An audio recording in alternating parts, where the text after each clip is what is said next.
Hello, everyone. My name is Mark. This is Why I Hate the World. What's happening? Starting at exactly 11 a.m. today. I'm so proud of myself. How you guys doing out there? Welcome, welcome, welcome. Today is October 30th, and I guess we're having sort of like a little Halloween stream kind of thing. I don't really have any Halloween themed content to talk about, but oh well. Guess I should have thought ahead there. Anyway, welcome. Got a lot of stuff to talk about today. Our theme, of course, is today Republicans are assholes because over the last week or so, I've just seen lots of um, very bad behavior from our conservative friends that I think needs commenting on. But before we get started on that, let's take a look at where our piece is. So we have our sort of Pumpkin King undead wizard leech thing. How do you pronounce that? Leek? I don't know. That's like the Dungeons and Dragons like undead wizard.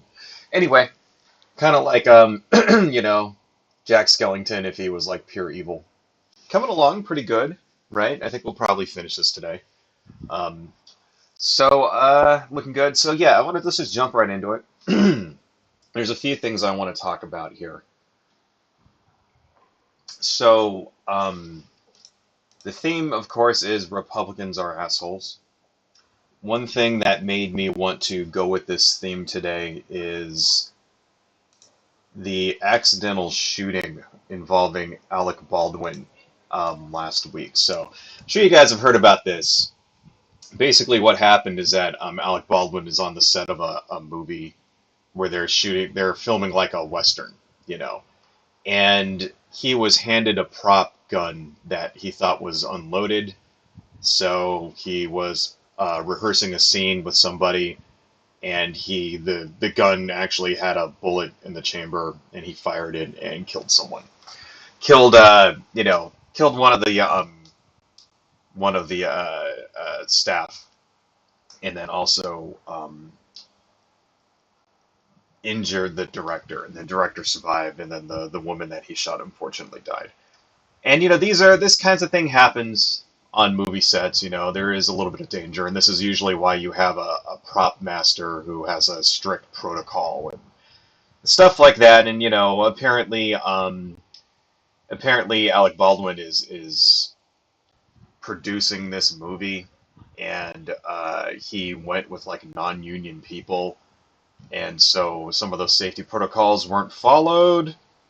And whether or not that means that there's going to be a police investigation, who knows, blah, blah, blah, right?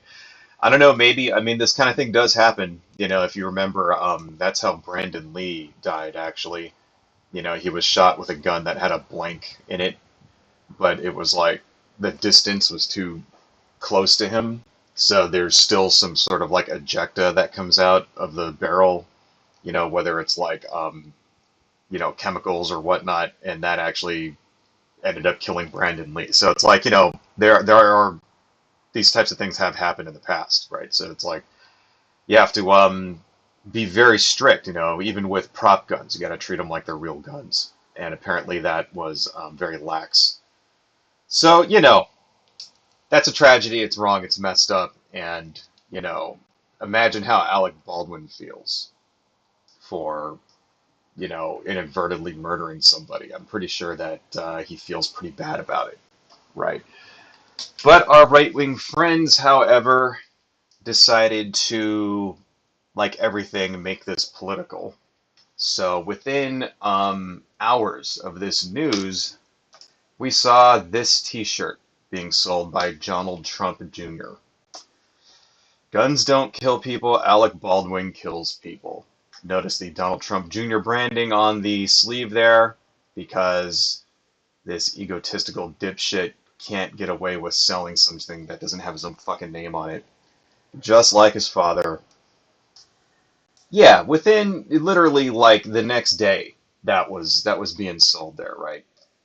And that is just like, you see something like that, right? Like why? Why does that shirt exist? It's because Alec Baldwin played Donald Trump on Saturday Night Live.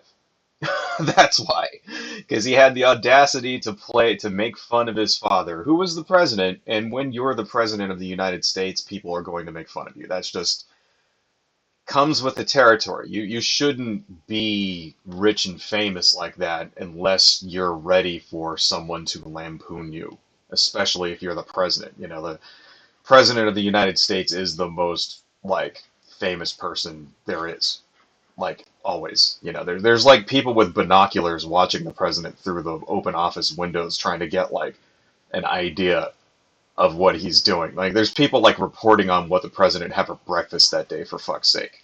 So obviously people are going to be making fun. There's going to be people making fun of you. There's going to be jokes. There's going to be Halloween costumes, etc. That's what comes with being the president. It's like as much love that you get, there's also an equal amount of hate. And they focus in on Alec Baldwin because Alec Baldwin did a very hilarious, you know, impression of Daddy Trump, which, like, you know, got some of us through those dark days. You know, it's always good to have something to fucking laugh at, right?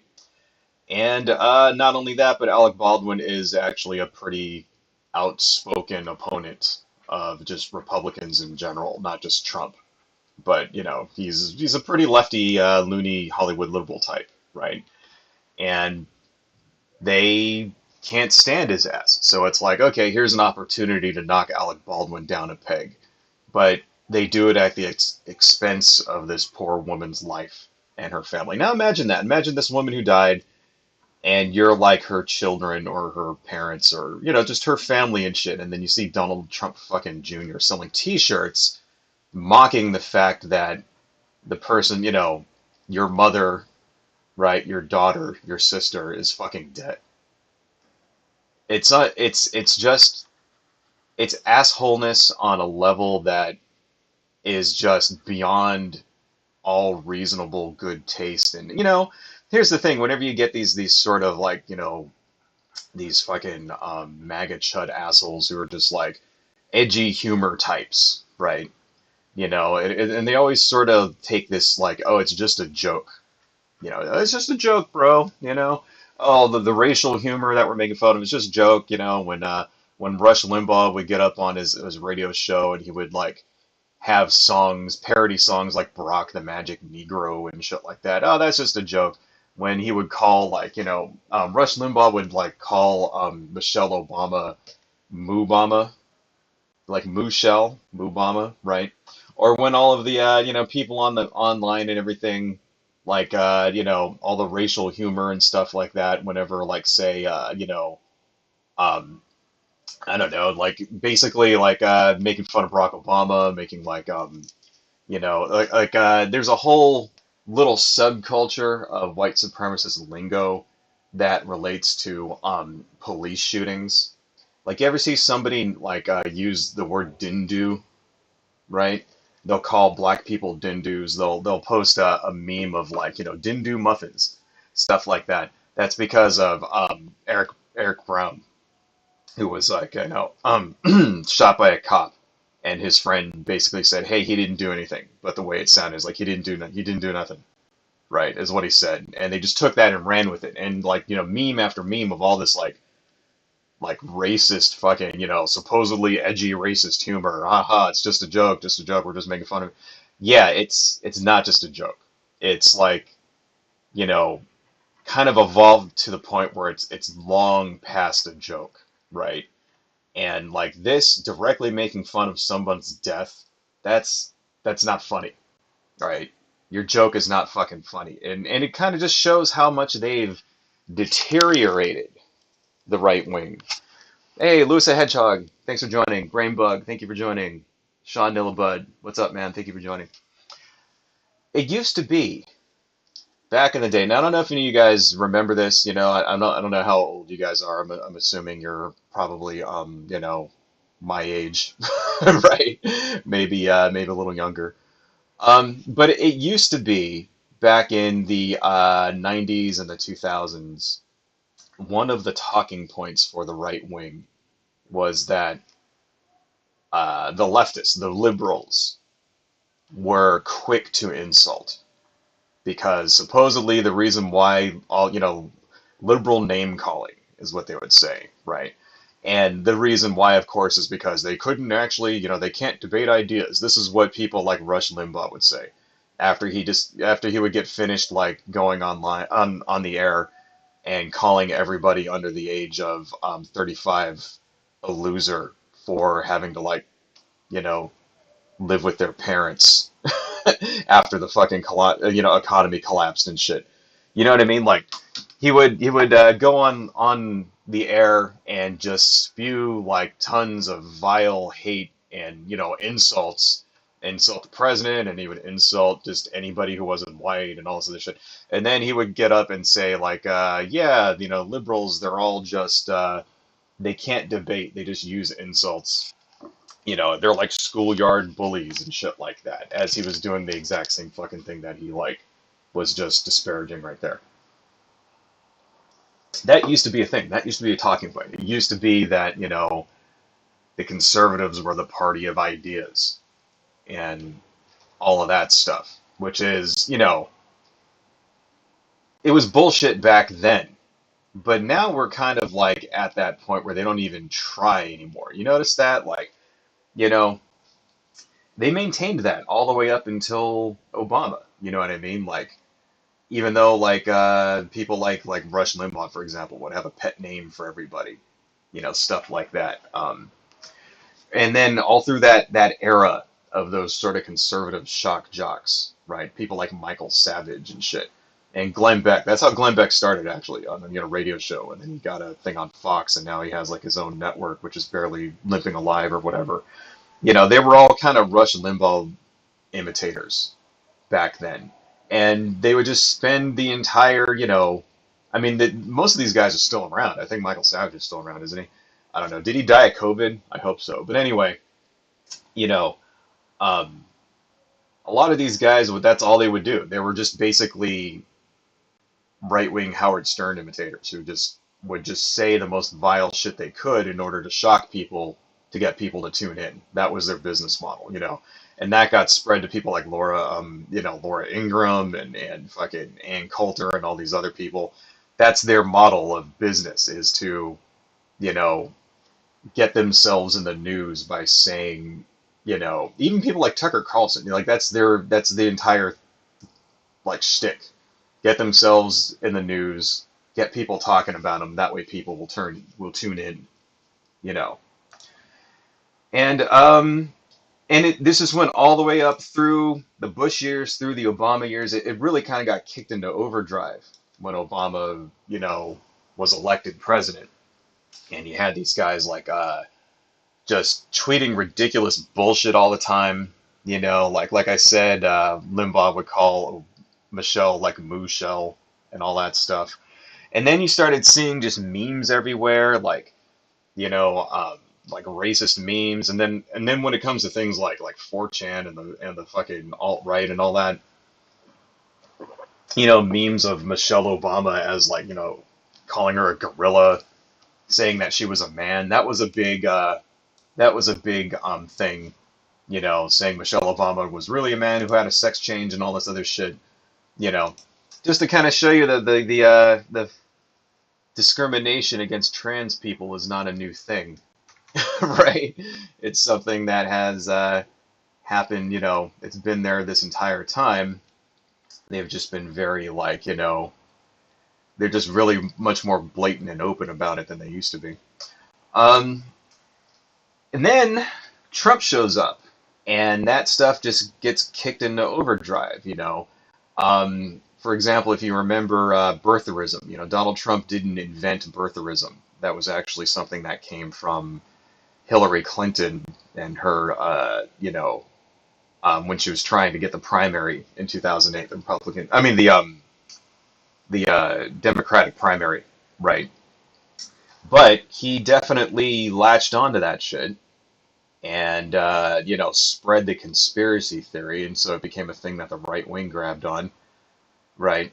And let alone the fact that Donald Trump is just a fucking asshole. It wasn't just against Obama, even though there was a lot of straight up racism in his criticism of Obama. Like birtherism, and then the other thing was he would do shit like he would demand that Obama turn over his school records, right? Because Obama, like, was a fucking like guest professor and stuff at Harvard or whatever. And he would like say, "Yeah, I want to see his school records." And the implication being, of course, that he didn't earn it, you know, that somehow since he's a black person, that means that he like got some kind of free pass, like the affirmative action president. That was a thing that right wingers and stuff said about Obama all the time too, which is complete and total fucking bullshit. You'll notice that Donald Trump has threatened to actually ruin the lives of anyone who leaks his school records, right? That's actually a real thing. I could post, maybe I will. I'll post a news article to that. That's a real thing. He actually went and found the administrators to the schools he went to, the high school and the college that he went to, and he basically threatened to like destroy them if his grades ever got out. And the reason being, of course, the speculation on our part, because since we don't know what Donald Trump's actual grades were, but the speculation is that they were probably very crappy. You know, there is a lot of rumor out there that Donald Trump can't read very well. That not that he's illiterate or anything, because he can obviously fucking read. It's just that he has a very low like reading level, right? And didn't do very well in school. And I would believe it. I mean, a rich kid like Donald Trump going to a legacy school, getting in on his legacy and not on his actual grades. Do you really think Donald Trump sat around and like, studied really hard and did all that shit when he was in school? Fuck no. No, he partied his ass off because he was like a rich kid and he knew it. And he knew that he wasn't going to actually have to actually try to apply himself for anything in order to actually achieve anything. He knew the minute that he got out, he was going to be a super millionaire because he already was. Because, Donald Trump had more money the day he was conceived in his mother's womb than any of us ever will even see, like even like touch or even see on TV. And that's what happens when you're a fucking like, spoiled rich fucking piece of shit like Donald Trump is that you know it, you don't have to actually like apply yourself for fucking anything. So no, he didn't, his school like records probably suck ass. His grades probably were fucking horrible, and he probably just like graduated because, daddy would stop donating to the fucking, college endowment or whatever if they failed his fucking ass. He could prove me wrong by releasing his school records, but he won't. Right? But that's just, there you go. That's just an example of racism right there. Oh, Barack Obama was black, so obviously he didn't fucking earn his shit. But Donald Trump is like, a rich white person, so how dare you ask for his school records? He doesn't have to prove himself to anybody. He's white. Anyway, so that was the thing all the way up into the bomb meters, and then, it gets into Trump. And then Trump runs for president, and he's got a little nickname for everybody. I don't know if you guys remember that, as he was in the primaries. He would call all of his opponents little lovely nicknames. Little Marco, Low Energy, Jeb, Lion Ted, etc. like that. And he just didn't reserve those. He didn't stop once he won the nomination. He used that same technique against the Democrats when he was running for president. One thing, for example, Pocahontas. He was talking about Elizabeth Warren. That's some shit that he said all the way up, even when he was president. In fact, there was a video I remember seeing where Donald Trump went to go speak to some Native Americans, and he fucking like brought that shit up then, and it's like, oh my God, you racist son of a bitch! You're like at an event talking to fucking Native Americans, First Nations people and shit, and you're using racial slurs like that. It's like, ah, oh, you brainless, And the thing is, here's the thing. Is it because he was stupid and he didn't know that it was offensive? No, he knew it was offensive. He didn't give a fuck. He didn't care because he's an asshole. And that's my theme for this week. Republicans are fucking assholes. They're led by assholes, and they need to be treated the way you treat assholes. which is like, basically you have to fucking kick their ass. That's how you treat an asshole. You kick him in his ass, right? You know, because they're bullies, Anyway, and that's the thing. That's you can see it, because I think that really shows, Donald Trump as the perfect epitome of Republican leadership. Republicans never ever apologize for anything. If you notice that, anytime they do, they get caught doing something wrong, you know, or whenever like they get caught blatantly in a lie, or like the shit they believed has like no basis in fucking reality, they never ever ever back down. They never ever apologize for anything, and they never ever ever ever admit they were wrong at all. And this Donald Trump does that, explicitly does that. And I remember seeing like, for example, during the Bush years, like you'd get like a spokesman for, the Department of Energy or some shit or whatever would go on like the Daily Show, and Jon Stewart would catch him in a lie, and he would say some shit like, I stand by my statement, even though it was a complete total fucking lie, and he got caught. Stuff like that. And that's a thing, that's just been a thing for years and years. And Trump exemplified that perfectly, you know. Never apologized for a goddamn thing, right? Would just blatantly lie right in front of everyone. You remember the Sharpie Gate thing? You remember when there was that hurricane that was like gonna hit the Gulf Coast, and like Donald Trump said, "Oh, it's gonna hit Louisiana," and then everybody said it's not gonna hit Louisiana. And he said, "Yeah, well, see this map," and then he pulls out this map, and it's like he obviously fucking drew on it with a Sharpie to include Louisiana. Right? And that's like just how, and first off, it shows how weak his fucking ego was, where he couldn't even admit that he was wrong, or like he didn't even have to admit that he was wrong. All he had to do was just not say anything, and nobody would have cared.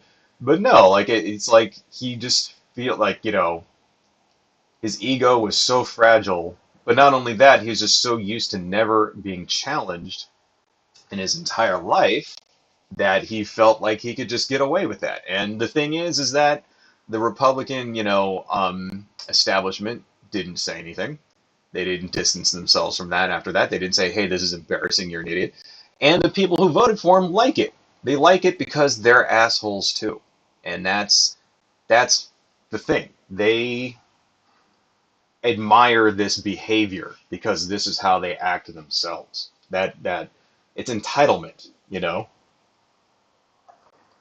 Being a douchebag to somebody comes from a sense of entitlement, right? Comes from never being held to account, right?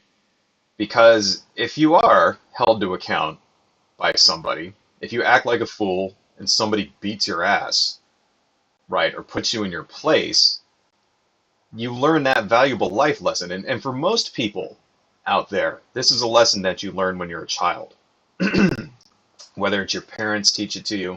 This is why I don't mind if parents spank their kids, as long as it's like, like a normal thing and they don't like physically like beat the living crap out of them or whatever, right? But no, and this is, hear me out, because I know there's a lot of people out there that don't believe in this, right?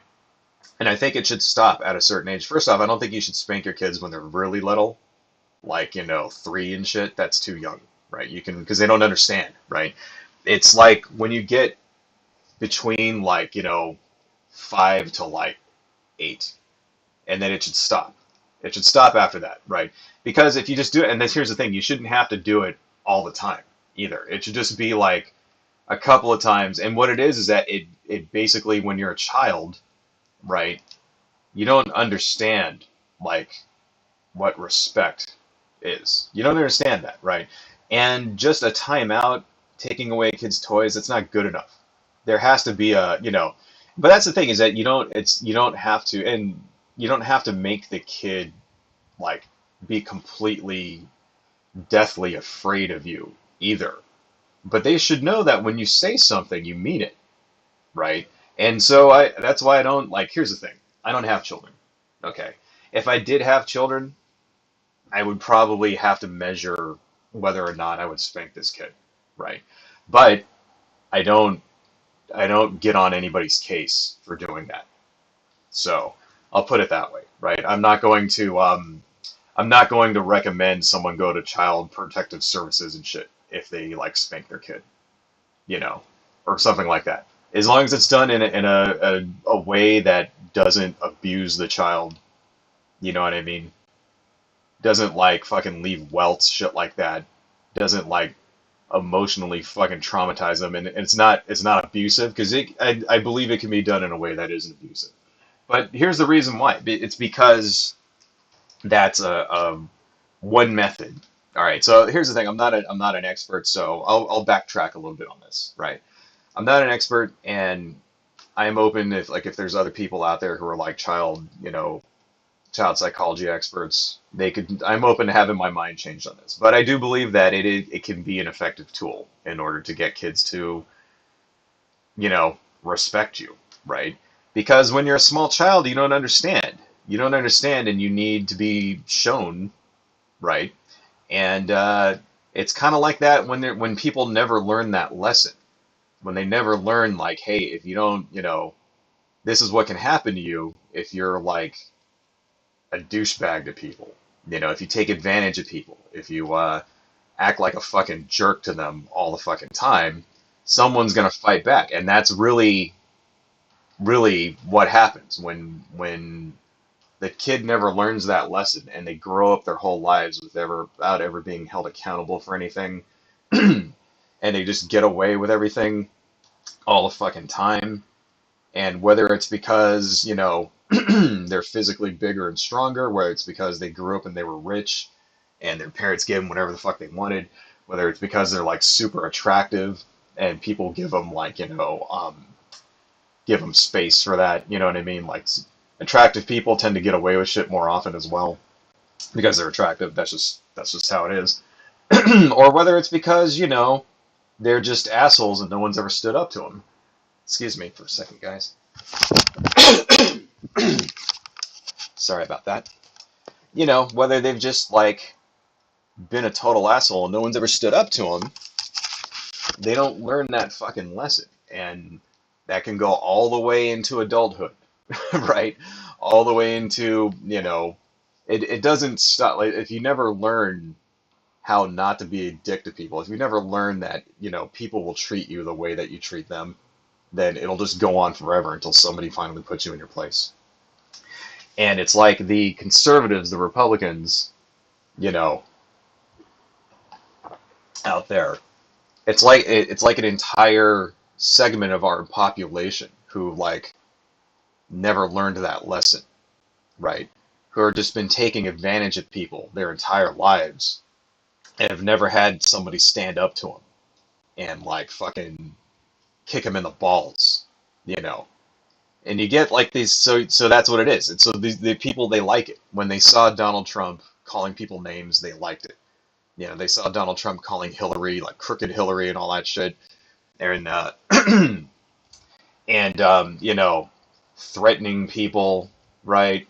And calling the news fake news. Every time a news story would come out that he didn't like, he would say they were fake, and he would go to a rally and he would point to the reporters at the back of the rally and be like, "So those guys are the enemy," and all this shit like that.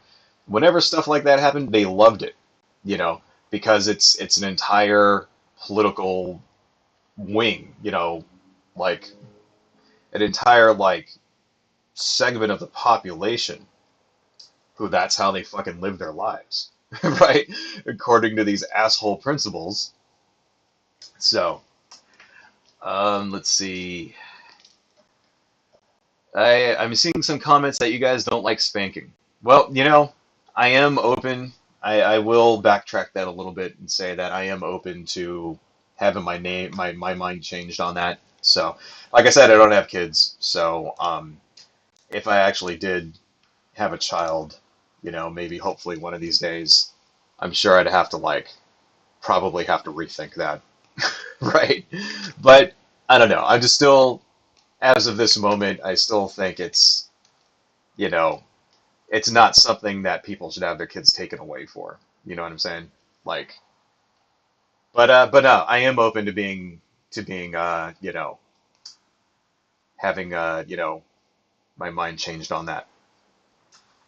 Let me see here. Anyway, so yeah, and this is the thing, right? The reason why, the reason why they're such assholes, right? The reason why Trump was such an asshole, and it also this applies to the rest of the Republicans really, is because they don't have solutions. They don't have anything. God damn it, excuse me. They really, like name Donald Trump's healthcare plan. Like you can't because he didn't have one.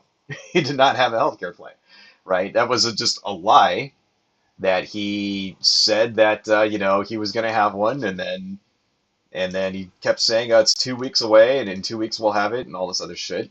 And then for 4 years, he just never came out with it. Every 2 weeks, oh, it's coming soon. There's another 2 weeks. Coming soon, and then it just never fucking happened. So, actually, hang on a second.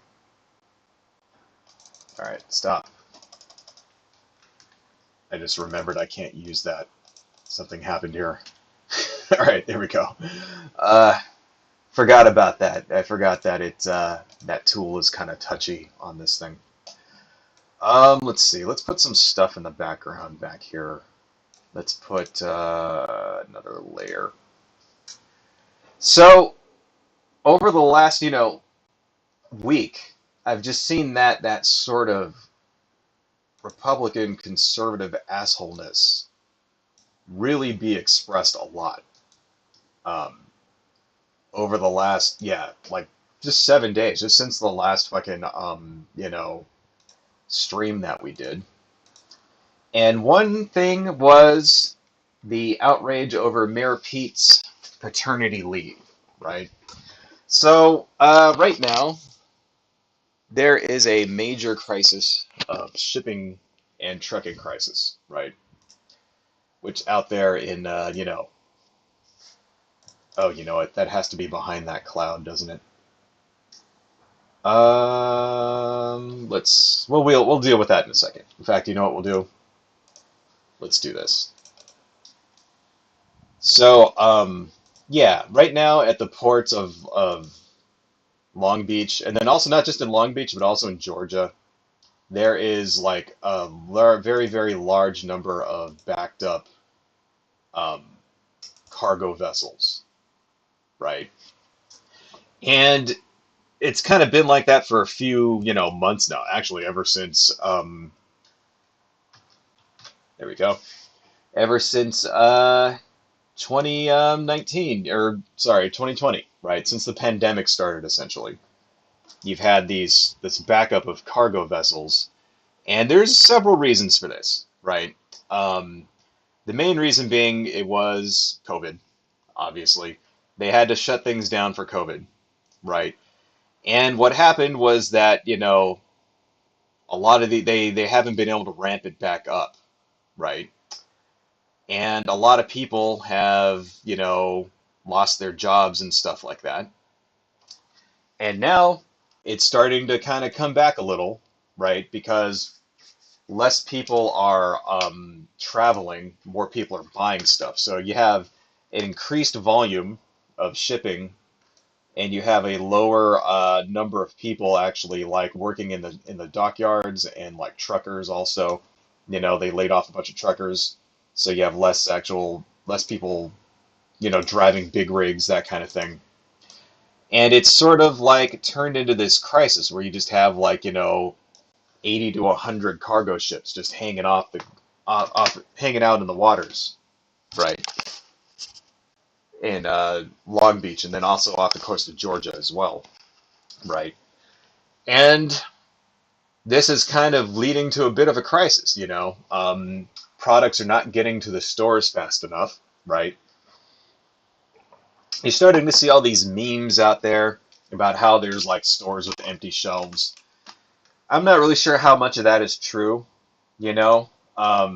Fox News, for example, got caught showing store shelves like pictures from last year, like right after the pandemic hit and people went out and panic bought all of the toilet paper and stuff. They got caught doing that. They got caught showing shelves from that time and then claiming it was from last week and stuff. So you always got to kind of watch out for misinformation, right? Let's see, duplicate layer here.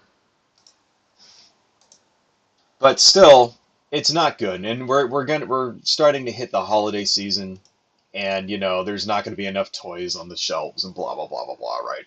And kids are going to get pissed, and like, yeah, and it's going to hurt the economy, right? This is not a laughing matter here, you know, because a lot of retail don't actually go into the black until Christmas. Like, they basically run a deficit the entire year, and then Christmas comes, and then they can actually like get into the red for the first time, right? So this does have the potential to put people out of business because you know, they won't have enough stock, right? Let's see, let's merge that down. It is always a good idea to name your layers. I never usually do it, but it's a habit that I've been trying to like get into. Most of the time, you could just tell what it is by looking at the little thumbnail here. There you go. There's our moon, right? And let's put some other stuff back here. Let's put some, let's see, like tombstones over here. Let's see, what was I talking about? Oh yeah, talking about the shipping crisis, right? So during the middle of all this, Pete Buttigieg is our transportation secretary, and Pete Buttigieg has, oh wait, that's the wrong layer. Step back. Has recently become a father, you know, and the right wing in this country have lost their minds over that. And you're seeing criticism of Pete Buttigieg taking off some paternity leave to be with his newly born child, you know. Um, and he's taking off 2 months, right? And people are just, the right wing is just going fucking bananas over that. Why are you leaving during the middle of this crisis? Shit like that. Well, first off, here's the thing, is that it's not like he's going to be on the moon, right? And for somebody like Pete Buttigieg as the, secretary of a department, in the government, there really is no such thing as vacation. There is no such thing as paternity leave. He is most likely working through the entire thing, right? But even if he wasn't, there is an undersecretary of transportation, right? Then and a team of other people. So it's not like Pete Buttigieg makes every decision, right? Or schedules everything himself or anything like that. One could argue he's probably not doing any of that. He's probably just signing off on things and developing an overall strategy, right? So there are other people which can pick up the slack there. Here's the thing, is that what exactly does the transportation secretary do in relation to shipping and trucking besides enact policy, relating to regulations, right? That's really the only thing he could possibly do, you know. He can't, for example, say, okay, like one thing I saw is that, okay, you're now allowed to stack shipping containers 4 high instead of 2 high, right? He doesn't have any control over that. That's a OSHA, Occupational Safety Hazard Administration, right? Right. Those are the ones that have control over that, right?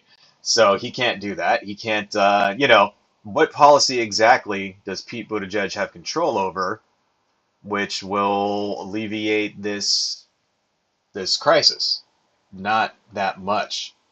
It's because we have a private system, right? These are all owned, like the shipping companies, the trucking companies, these are all owned by private industry. Ah, shit. Wrong one. Man, did I just draw that on the... Oh, I did, didn't I? Okay, that's all right. I can fix that. See, this is why I created that layer, and then I completely just forgot that I put it on that layer, but that's all right. We could fix that. Just want to angle that a little bit there. All right. Looking good. So, yeah, what exactly can he do? I mean, he can coordinate things and stuff like that, but it's largely a private system, right? And the reason why there's not enough manpower, it's all backed up, is because the private companies that run the shipping and the trucking laid everybody off last year when COVID hit. That's why. Okay. And these are not jobs where you can just go get any schlub off the street. You know, running a crane, what it is like these huge, they have these giant cranes that they use to pick up, um, shipping containers off of the ships and stuff like that. These huge, massive, giant cranes, right? Can't just get any dude off the street. You can't just like go get some guy that's like was delivering pizzas last week and just be like, okay, now you're running this crane. Like, no, dude, it takes months of training and years of experience to do stuff like this, right? Driving a forklift. I ain't never drove a fucking forklift. How the fuck do you do it? I mean, I'm sure it's that, I'm sure you could train someone to do it, but you can't train them overnight. You can't just be like, here's the keys, drive this forklift. Not only that, but there's also lots of safety regulations and stuff like that, those types of rules where, and if you get people in there who don't know what they're doing, there's going to end up being massively huge accidents of, they're going to stack containers too high, shit's going to fall into the ocean. People could die. So, so it takes time to train up a workforce like that. Even like driving a truck. I saw an article about how some trucking companies are trying to get young kids who are just right out of high school and trying to teach them how to like, um, drive 18 wheelers and stuff. And that's great. If you want to be a trucker, then yeah, that's a great opportunity, right? But you can't just take any fool with a driver's license and have them drive an 18 wheeler. It's like you have to have a specialized license for that, right? It takes years to, and then you have to get the experience to do it too, and all this other shit, and it can take a very long time. And frankly, I don't want someone who's fucking 18 years old driving a 18 wheeler across the country, you know, like for fucking like 12 hours a day and shit. Like, no, I don't want that. When you're 18, you should be delivering pizzas or making, ice quad venti non-fat lattes and shit. You shouldn't be doing stuff that can like kill people if you fuck up, right? But that's just what they're doing. So it's going to take a long time. So what can Pete Buttigieg actually do in order to help that along? Like what? He can't raise the wages. That's the other thing, right? Is that these companies, they don't want to raise wages, right? And if they would just do that, maybe more people would come in. Because every time you lay someone off, like we talked about this in a prior stream, right? Every time you lay someone off, there's always a group of those people who are not going to come back, right? There'll be people who retire. There'll be people who find other jobs. All right, you know what? We need to zoom out here. There we go.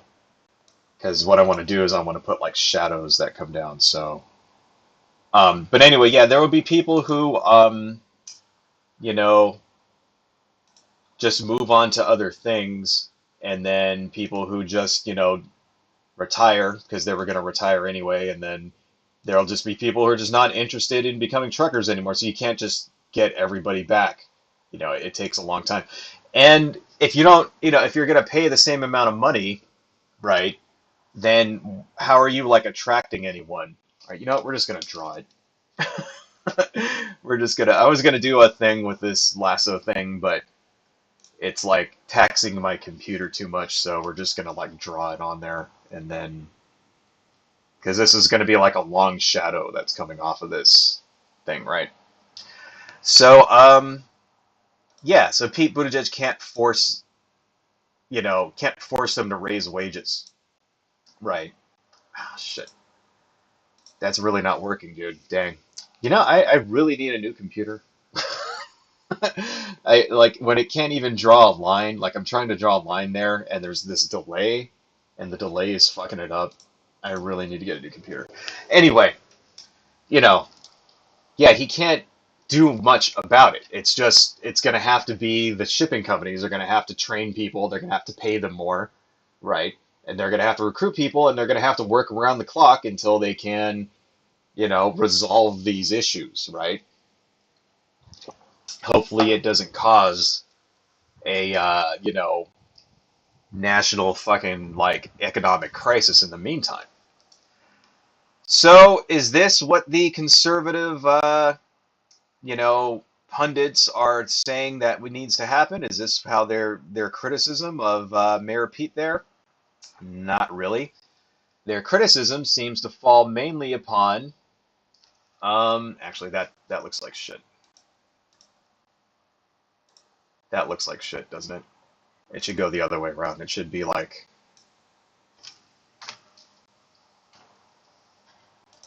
it should be this way because there's a moon there. Okay. Their criticism is not anything having to do with policy. It has to do with Pete Buttigieg taking maternity or paternity leave, right? Because this is the thing, you know, this is the fault of capitalism. This crisis that we have right now. It's the fault of capitalism. It's the shortcoming of capitalism. If we had some regulations in there, maybe you weren't allowed to lay people off the nanosecond that the market turns down or whatever. Maybe we wouldn't have this problem. But nope. And the one thing conservatives and Republicans will not do is criticize capitalism. So their criticism has focused on Pete Buttigieg taking off paternity leave and how it's so ridiculous for men specifically to take time off to be with their children, right? So we have here. I'm going to subject you guys to some Ben Shapiro for a little bit. I know it's horrible. I'm sorry, and I apologize in advance.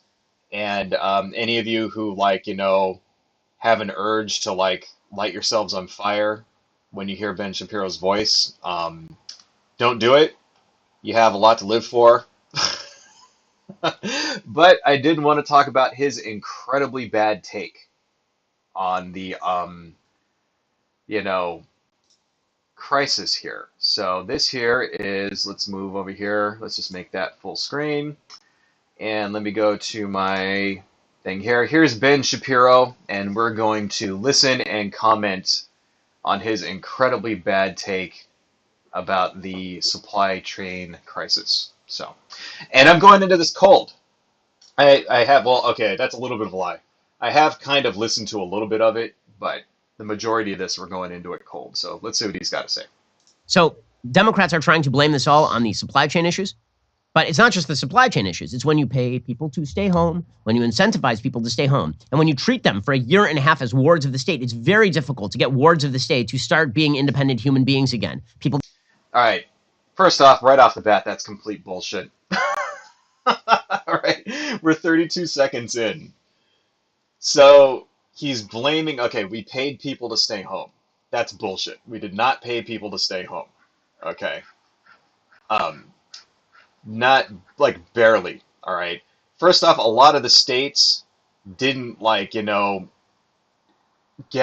any. A lot of the states don't have any significant unemployment insurance to begin with, right?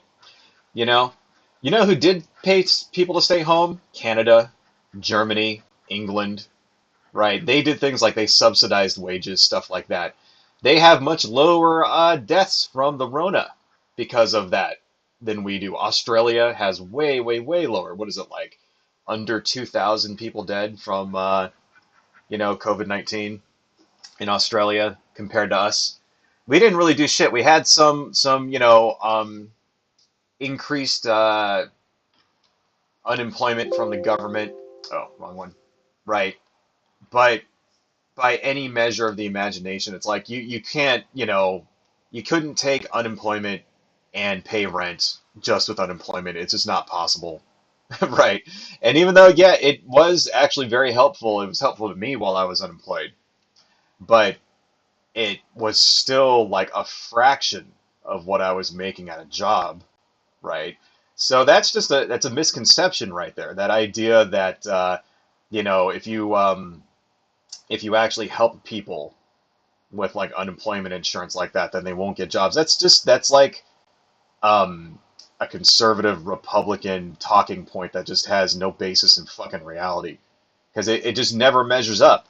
And when you do studies, you show, when you actually examine the evidence, right, it always shows like every single time that the more sort of like assistance you give to people who are unemployed, the better your outcome is. You have less homelessness, you have less poverty, you have more people getting better jobs that pay better because they're able to actually go out and be discriminate about the jobs they get versus when you're just fucking desperate and you'll take any shitty job you can get, right?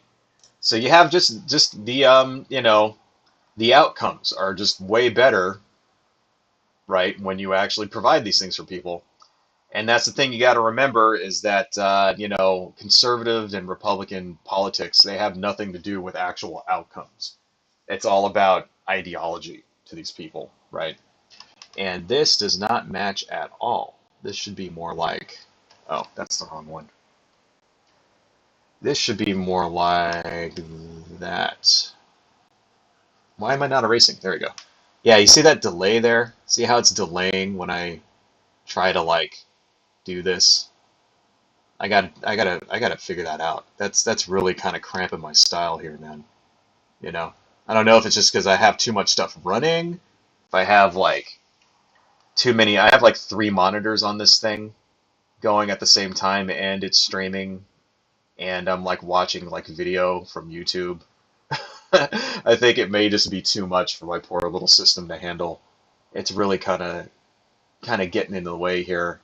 It's like it's kind of like when you're playing a video game and the controls are jacked up and you press the button and fucking Mario doesn't jump for half a second after you press the button, and then you end up getting fucking eaten by the piranha plant, like, and it really pisses you off. Like, that's what's going on here, right? When I'm trying to do this. So anyway, but let's move on. More of Ben Shapiro. People become risk averse. People become afraid. It's sort of like the problem that you have at places like SeaWorld, where you take a wild animal, you put it in a domesticated situation, and then you feed it fish every single day. You can't just release it back in the wild because it won't know what to do. This is what we've done with huge swaths of the American population. We've made them dependent on the federal government to the point that people don't know how to undergo risk anymore. Unbelievable. So, according to Ben Shapiro, if you're unemployed and you take unemployment to keep yourself from being evicted or to keep yourself from like getting, starving, or your family like fucking like not having food, that's the same thing as taming a dolphin so that when you release it back into the wild, it can't hunt for itself. So you literally just called everybody out there animals. If you take unemployment, you're an animal, according to Ben Shapiro. You're an animal, and he's doing you a favor by not giving you any money. That's what he's doing. He's doing you a favor. He's like, oh, this is for your own good. Get the fuck out of here. Fucking asshole. What a douchey, just, like I said, Republicans are assholes. What a douchey fucking asshole thing to say. How else can you, like, express contempt for somebody like that? By comparing them to a fucking, like, orca whale. You piece of shit. You piece of fucking shit. Ah, man.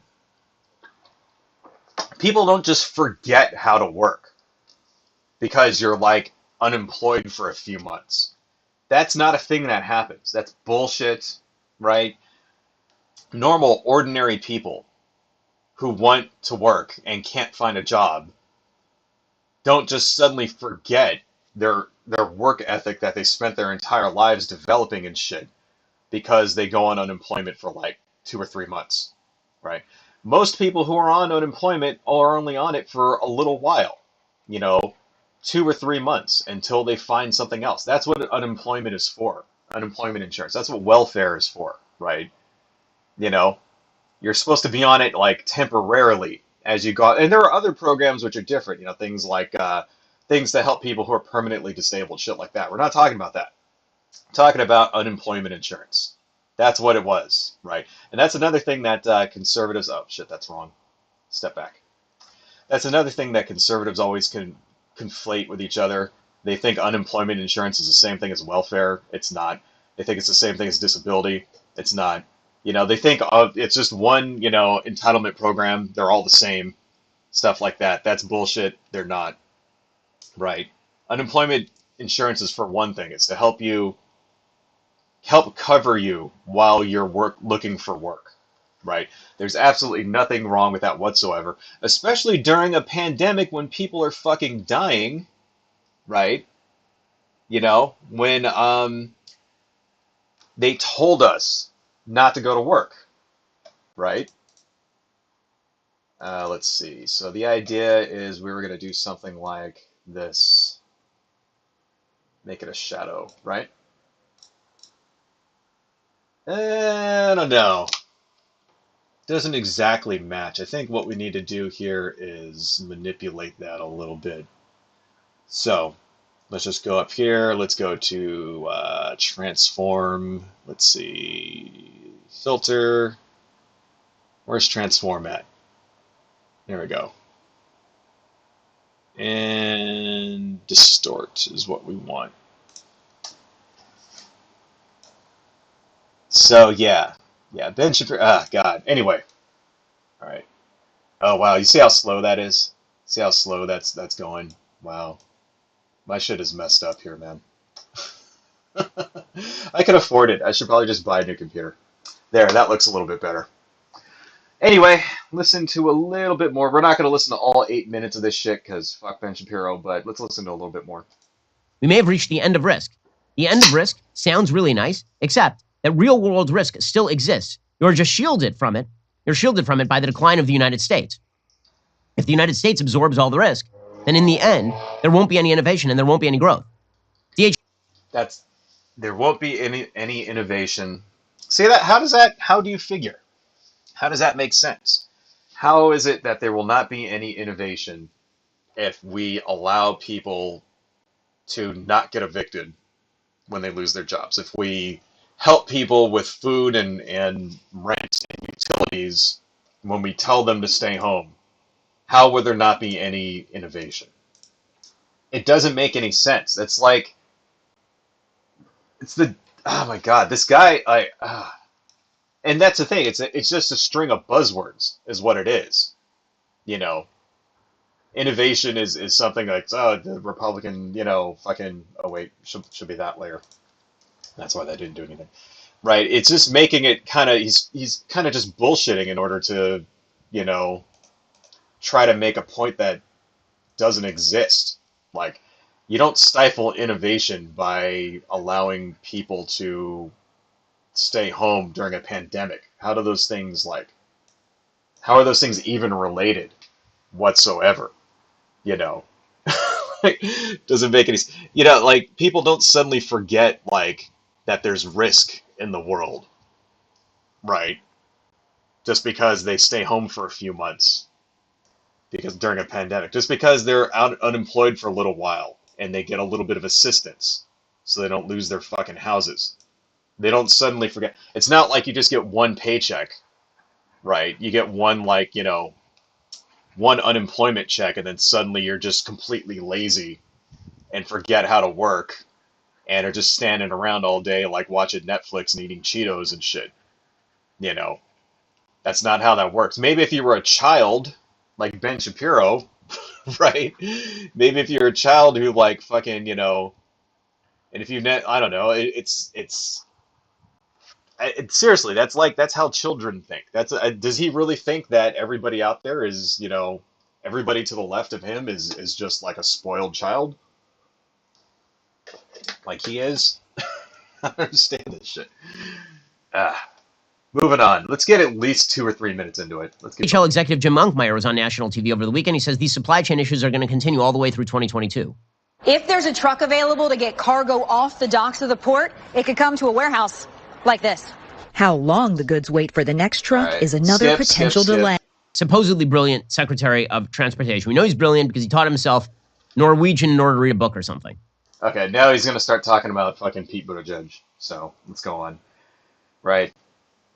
Basically insulting Pete Buttigieg's intelligence. Obviously, since Pete Buttigieg is gay, that must mean that he didn't actually earn anything that he has. That must mean he got it through affirmative action, or like people gave it to him or whatever, right? So let's keep going here. I mean, sure, he was kind of a mediocre mayor of South Bend, Indiana, who couldn't even fill the potholes, and then was made the Secretary of Transportation for diversity purposes. But there it is right there. For diversity purposes. See that? See that?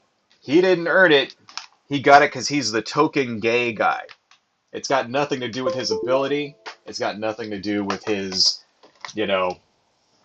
anything that he accomplished, right? Or the fact that he's an intelligent person or any shit like that. Nope. It's just because he's gay, they gave it to him. That's it. What did I say?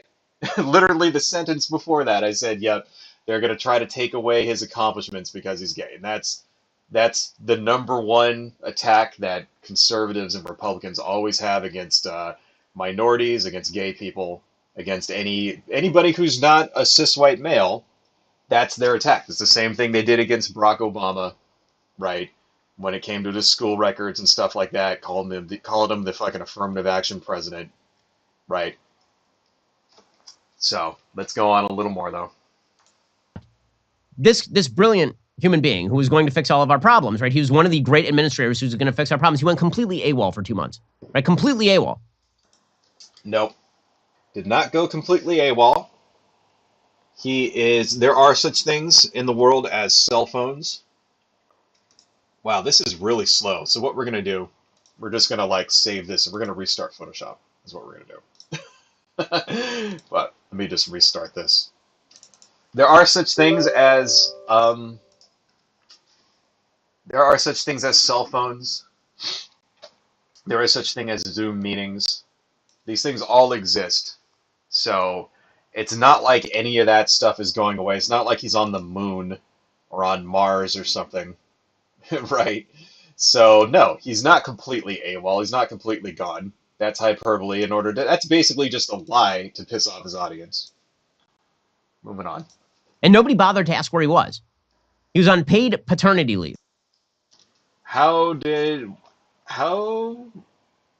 That's a lie right there. I mean, that's a blatant lie. Nobody asked where he was. The fuck are you talking about?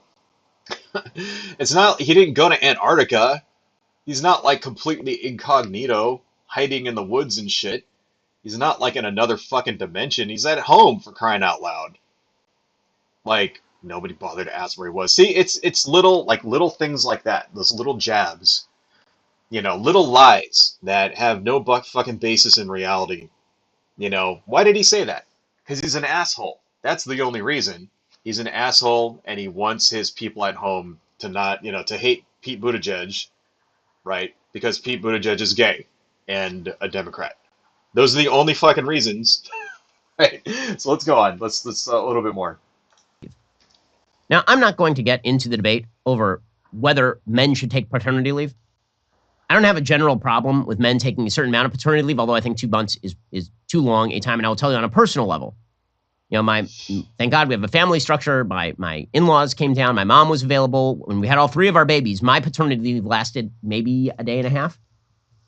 I would come home early. I'd try to clear my schedule as much as I could to help out my wife. And I will say that I think the factors are very different for paternity leave when you are taking care of a woman who is recovering from an actual physical trauma, which is what birth is, as opposed to when you just have a surrogate birth the babies. The factors are just different. Yeah, so he didn't take paternity leave. Okay. Why? Why didn't Ben Shapiro take some time to be with his newly born child? Is it because that's woman's work? Right? So I guess just according to Ben Shapiro, men should not take paternity leave? Paternity leave at all? Parental leave? It just shouldn't be a thing for men? What's the problem? I thought conservatives were all into men's rights and saying how we, men should have the same rights as women. I mean, shouldn't men have the same ability, right and ability to take some time to spend with their newborns as women do. You know, it's kind of, I don't know. I mean, I think they should. What's the problem? Why not? Right? It's because what? Because the gender roles, I guess. Because, you know, that's women do that. Women take care of the babies. Men go out and earn the fucking money. You know, men are hunters and shit like that. Women have to stay home and like fucking change diapers and shit. Normal, ordinary people don't usually have that luxury like Ben Shapiro does. Ben Shapiro is super rich and probably has nannies and shit. And if he doesn't, he could afford nannies. Right. Normal, ordinary people don't really have that option. They usually have to, you know, work, and even the mother has to work. And most people in the country actually don't take any parental leave at all. In the United States, we are actually one of only 8 countries on the entire earth that does not guarantee any paternal leave. You know, like not paternal, but like just, you know, parental leave in general. Like even for women. Right. A lot of companies will give it to you if you work for a good company. Yeah, you'll get, you know, you'll get some paternal leave, or, you know, parental leave. I keep mixing those two up. You'll get parental leave, but it's not a guaranteed thing. Every other country on earth at least has it for the wife, for the woman, will at least get a few weeks. Even places like in Africa, like fucking Kenya and shit, and like Somalia, for crying out loud, allow time for the woman to recover after, you know, right? And most other places on Earth actually give, you know, time for the man for actual paternal leave. Most places on Earth give that too. You know, it's not as prevalent, but it's there. Most places in Europe and most places in South America offer it as well, right? It's really, there are 8 countries, the United States and like, you know, some other little like fucking some other little tiny island countries in fucking Southeast Asia, and then like one in South America. Like we're the only ones that don't offer that, a guaranteed right. When you have a baby, you have a guaranteed, you know, time off to spend with your child, subsidized by the government. Why is that? It's because of assholes like Ben Shapiro. That's why. That's why we don't have it. It's because of Republicans. You know, it's because of conservatives, but more specifically Republicans. Let's, you know, we should really not beat around the bush when it comes to this stuff. We should really like tell it how, you know, tell it how it is and place the blame where it lies. So any of you out there, if you've ever had a job where you couldn't take time off and you had a baby and you had to choose between staying home with your baby or your job, it's because of people like Ben Shapiro. Everybody out there who's paying $1,000 for, you know, childcare, right? Like daycare.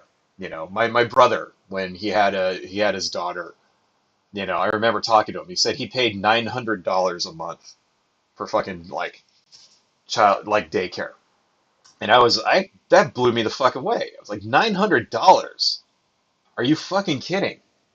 Like, you know, because you have that period of time where the kid is too young to go to school, right? But like, you know, because at first, like, someone, you know, it's a baby and shit, so it has to have 24-hour care. You can't just leave a baby alone, go to work for 8 hours, and come back and expect it to be okay, right? They'll take your kid away for shit like that. So you have to pay somebody if you can't have someone at home to watch the kid. You know, you have to pay a babysitter, you have to pay, you know, daycare, right? Up until they get to be like, you know, 7, 8, 9. Some people would even like say that's still too young, right? But up until they're able to take care of themselves and you can like leave them alone without worrying about them like fucking eating rat poison or burning the house down, you're gonna have to pay somebody to you know, to watch them. And that fucking blew me away. I couldn't believe that it was so much. And apparently, you know, some people pay way more than that. You know, over $1,000, right? Eventually, the kid goes to school, and then that's when you work, and that's a little bit easier on you. But still, you know, anybody who can't afford that, right? It's because of Republicans. Let's remember that, right? That was actually something that was in the Build Back Better program that they took out, right? They wanted to have government subsidized childcare. Gone. Bye-bye. Thanks to conservatives, thanks to Joe Manchin, right? Kristen Sinema. And let's also not forget the 50 Republicans in the Senate who will just not vote for that at all, who will just vote against everything that has to do with that completely, right? So there you go. This is why we can't have nice things, Ben Shapiro. That's why. A little bit more. It's not to say that Pete Buttigieg isn't contributing at home. That's fine. I don't want to pay for it, and not for 2 months. You want to pay for it for 2 weeks. I get it. But for 2 months is kind of a long time in the middle of a supply chain crisis. Anyway, Pete Buttigieg goes absolutely AWOL for 2 weeks. And then he comes back long enough to do State of the Union, which is really what our government officials right now, they're for the enervation. And they themselves are kind of lazy. I mean, they themselves don't really do anything. They're administrators who spend every day writing rules for you and then not paying attention to any of the rules for themselves. So previously we were using... Enough of that. Enough of this shit. Enough of fucking Ben Shapiro. His voice is just like dragging on my fucking soul here. Anyway, whoa, shit. Am I still streaming? I hope so. Okay, there we go. Right. So, you'll notice the one thing he didn't criticize there. We criticized, lazy people at home. He criticized the government for paying people to be lazy and for training people to not know how to take risks, which is bullshit. He criticized Pete Buttigieg for daring to take paternity leave off. The one thing that he did not offer was a solution, right? The other thing he did not offer was any type of criticism of the shipping or the trucking companies at all for not getting their shit together. It's because they don't have solutions. And that's the thing that, he doesn't have a solution.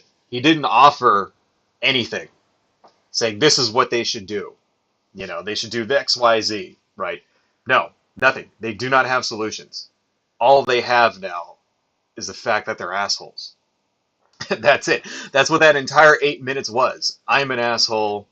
This is me bagging on Pete Buttigieg because, he's gay and I hate gay people. Right? And in the meantime, the people who are actually trying to offer solutions to these things just get, nothing. I mean, nothing ever happens because these people have too much fucking power. This is what's wrong with our country, folks. Let's not pussyfoot around the, bush here or whatever. Anyway, let's see. There was another one I wanted to talk about here. I think we're pretty much done with this, by the way. I don't know, what do you guys think? Skeleton King kind of looking guy? Yeah? I think that's essentially it. I could probably add some more stuff in the background here. Texture or something, but I don't know. I'm not feeling it anymore. I think that's looking pretty good. So let's just save that. And I think as we move on with the rest of the stream, I'm going to work on my webcomic. So I hope you guys don't mind that. Let me open up my webcomic here. Because I'm in the middle of... oh, wait, that's the wrong one. Not that one. Oh, shit. Wait a second. It is here, I hope. Where did I save it? 25? There it is. Okay, this is the next page of the webcomic that's coming, where they're going to fight the demon lady here, and there's going to be fireballs and ninjas and stuff. Anyway, so coming along here, our first panel, not too bad. Anyway, so yeah, here's another little bit of assholery. Let's stop talking about Ben Shapiro because his voice grates on my mind. And instead we're going to talk about another conservative asshole named Dennis Prager. Because Dennis Prager is a real major asshole. And he did a very, very asshole-ish thing this last week. So let me just switch to that. And let's see here. Can I make this bigger? No. Full screen. Okay. Let's switch back to our small view. This is Dennis Prager, and he has claimed he has caught COVID, and he's claiming that he did it purposely. So, let's see what Dennis Prager has to say about catching COVID. Okay, everybody, all good. I'm broadcasting from my home because I'm not going into the station as I have COVID. I was tested positive last week, and I have been steadily improving. At no point was I in danger of hospitalization. I have received monoclonal antibodies. That's Regeneron. I have, of course, for years, a year and a half, not years, been taking hydroxychloroquine from the beginning with zinc. I've taken Z-Pak, the erythromycin, as the Zelenko protocol would have it. I have taken ivermectin. I have done what a person should do if one is not going to get vaccinated. It is... Yeah, so he took everything except getting vaccinated. Except the one thing that would have stopped him from getting COVID-19, he did everything else. He took all the stupid pseudoscience bullshit, hydroxychloroquine, fishbowl cleaner, horse dewormer, all of that shit that doesn't help you. The only thing that he actually mentioned that will help you is the monoclonal antibodies. That's it. That's the only effective treatment, right? So he's saying this as basically a shout out to the anti-vaxxers out there, right? Because that's where his base is. So I think Dennis Prager is lying here, but I will leave that until afterwards. But I just wanted to kind of just point that out there. It's like, if you just would have gotten the goddamn vaccine, you wouldn't be sick. And the other thing is that, not everybody out there has access to all of this shit that he just said, right? The monoclonal antibodies, by the way, monoclonal antibodies. Is that how you pronounce that? Mitochondrial, whatever. Those are $2,000 a shot, right? Not everybody can get that. Okay. For a little while there, I believe that the government was paying for that, but that's not going to be forever. Okay. And there's limited supplies of it, so not everybody gets access to that, right? And, of course, if you're a super rich and important person like Dennis Prager, you get bumped to the top of the list. If you're a celebrity, if you're a, politician, yeah, you'll get the antibodies. That's basically the treatment that saved Donald Trump's life when he came really close to kicking the bucket when he got sick with the Rona last year. And at that time, it was still experimental, and they gave it to him and he lived. And now they're making it available for everybody else. And it actually is really good. It is helping thousands and thousands of people. But that's not an ideal thing for everybody. You shouldn't, the point is you shouldn't be going to the hospital in the first place. You should be getting fucking vaccinated. Because every time you go to the hospital, you take a hospital bed away from somebody else, right? Somebody else who actually might have a life-threatening illness. Someone who might have cancer. Someone who might have a heart attack. Right? Someone who might need to get into that ICU. Instead, your ass is there taking all of this stupid bullshit and stealing a bed from one of them, and, because your dumbass wouldn't get fucking vaccinated.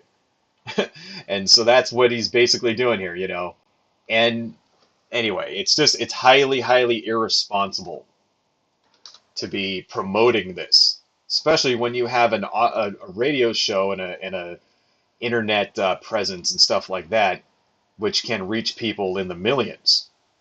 Just extremely irresponsible. But anyway, let's listen to a little more. This is only 2.5 minutes long, so. Infinitely preferable to have natural immunity than vaccine immunity. Wait, what did you just say? To have natural immunity should do if one is not going to get vaccinated.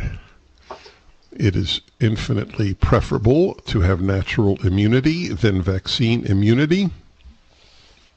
That's bullshit. That's complete bullshit. Vaccine immunity is the exact same thing as natural immunity. That's how vaccines work. Vaccines, you take a vaccine, it creates an immune response, right? Because that's why the earliest forms of vaccines were taking things like scabs from people who had smallpox, and then they would blow them up someone's nose or whatever. And it's because those scabs had forms of the, dead viruses in them, and then you'd get immune to it because your body would have an immune response, and so you'd have antibodies to the virus, right? That's what vaccines are. So it's the exact same fucking thing. And even these mRNA vaccines, right? mRNA vaccines, they work on the same principle. You know, it's just instead of having a weakened or dead form of the virus in the vaccine, it's just using the mRNA to create a spike protein, which acts in the exact same way as creating an antibody for a weakened virus does. It's like the exact same thing, right? And that's why they're just as effective as they're the Johnson and Johnson vaccine. They're like within the same, like if that one uses a natural virus, right? They're kind of within the same tolerances as the other ones, right? Because it works on the exact same principle. It's like this isn't shit that we're just figuring out just now. This is like, these are like principles in medicine which the scientists and doctors have known about for hundreds of years at this point. So no, that's a complete lie. What he just said is complete bullshit. And he fucking knows it. That's the thing.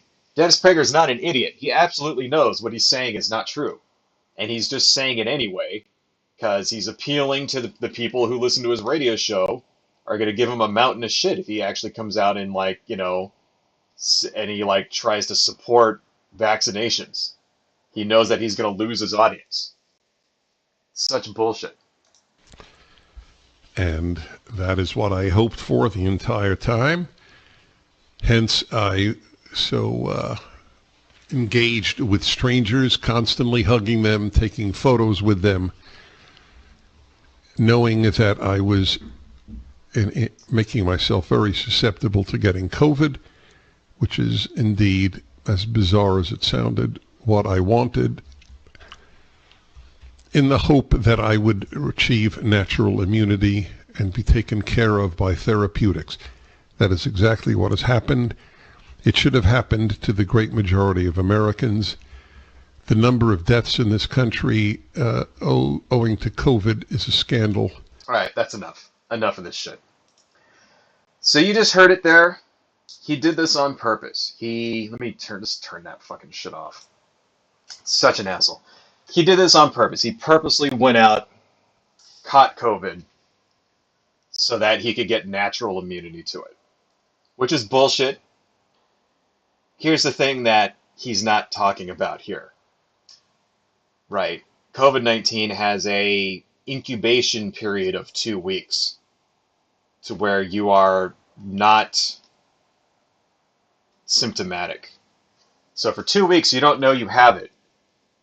So in that period, all the people that he came in contact with were exposed to his germ-carrying ass, right? So how many people did he expose while he was up on his personal fucking quest to catch COVID-19, right? How many of those people are going to spread it to someone else? How many people are going to end up dead because Dennis fucking Prager was too fucking stupid to get vaccinated and went out and caught this disease on purpose. Nobody's talking about that, right? That's that should be the fucking scandal there. Fucking asshole. And why did he do that? Because he's an asshole. He's an asshole, right? Now, first off, I think when I first heard that, I thought he was lying. I thought, okay, now this motherfucker just caught it, and he's like, trying to save face to not look like an idiot, so he's gonna claim that he got it on purpose, right? But I don't know. Then I started thinking about it. It's like, man, Dennis Prager is not the brightest fucking, you know, brightest star in the sky there. He's not the sharpest tool in the shed. Kind of sounds like something that somebody like him would do, is to catch this shit on purpose, just to like, because when you start believing your own hype, when you start like buying your own bullshit, right? Very much so, it does actually sound very plausible to me. Sounds like, he's been spouting this shit for like a year and a half now, and now he's starting to just believe it. And maybe he actually did go and do this. And if he actually did, if he's not lying, and he actually did catch it on purpose, he's a scumbag. He's a scumbag piece of shit asshole who has put other people's fucking lives in danger. And for the rest of his life, we should be letting him know that. Every time this guy tweets, every time he speaks somewhere, every time you see a YouTube video, please remind Dennis Prager that he put other people's lives in danger. Because he's a fucking moron. He's an asshole moron who doesn't think about the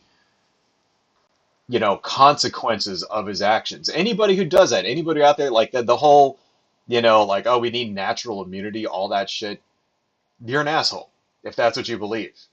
Because, that was the route, right? That, if you remember, Donald Trump wanted to go that route. He wanted to have herd immunity, right? Of course, he mispronounced it and called it, herd mentality because Donald Trump is an idiot. But, let's see, let's make these red. Right. That's fine, but in the meantime, while we're waiting for everybody to catch it so we all get immune, so we have, herd immunity, hundreds of thousands of people will die. And that's what fucking happened, right? Hundreds of thousands of people have actually died, right? And that's the wrong way to go about it. So you got to think, it's like, well, what's your goal, right? Is your goal to save people's lives, right? Is your goal to reduce the number of deaths? Or is your goal really just to get like people back to work so you can save the economy so that rich people can make money? What's your fucking goal here, right? Because if your goal is just to make money, if your goal is just so people will go back to work, right? And, you can get your fucking wage slaves back without having to give them any more money and shit like that, then yeah, take away all the precautions. Don't vaccinate anybody and just send everyone out there until they all catch it, until enough people die that, suddenly, we all have the herd immunity. If that's what you want to do. That seems to be their response. That's the conservative Republican response to the pandemic. That's what it's been for the last fucking almost 2 years at this point. That's their solution. Their solution is fuck you. Get a job. I don't care. That's their fucking solution. And Dennis Prager is just helping spread that lie because he's a fucking asshole.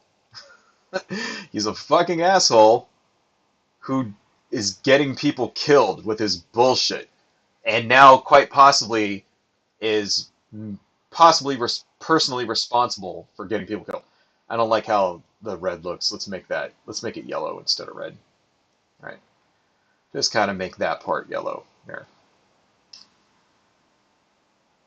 See, every day, it's just like I'm 8 years old and I'm using a coloring book. It's so therapeutic. Anyway. So yeah, wanted to comment on that a little bit because, that, in my opinion, is like borderline criminal, right? And yeah, you can't throw someone in jail for purposely catching a disease and spreading it, especially when you can't prove you caught it from him, but goddamn, you can fucking shame him. right? You can use the internet to cancel him and shame him and all that shit. This is what canceling is for, in my opinion. So, fuck Dennis Prager. What time we got? 12:30. All right, moving right along. There's one more video. This is kind of going to be the stream this week. It's just videos of us yelling at conservatives.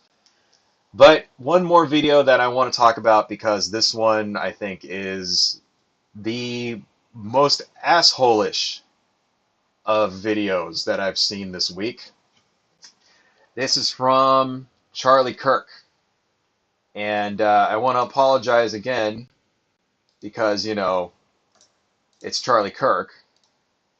And I don't want anybody to spontaneously kill themselves because it's Charlie Kirk. Because that's usually what happens when you listen to Charlie Kirk. I don't know about you, but when I listen to Charlie Kirk talk, I kind of like get this feeling like I want to throw myself off a bridge, you know? I kind of feel like I want to shoot myself like in the face, like, you know, light myself on fire. Just anything to kind of get away from his like idiotic dipshittery.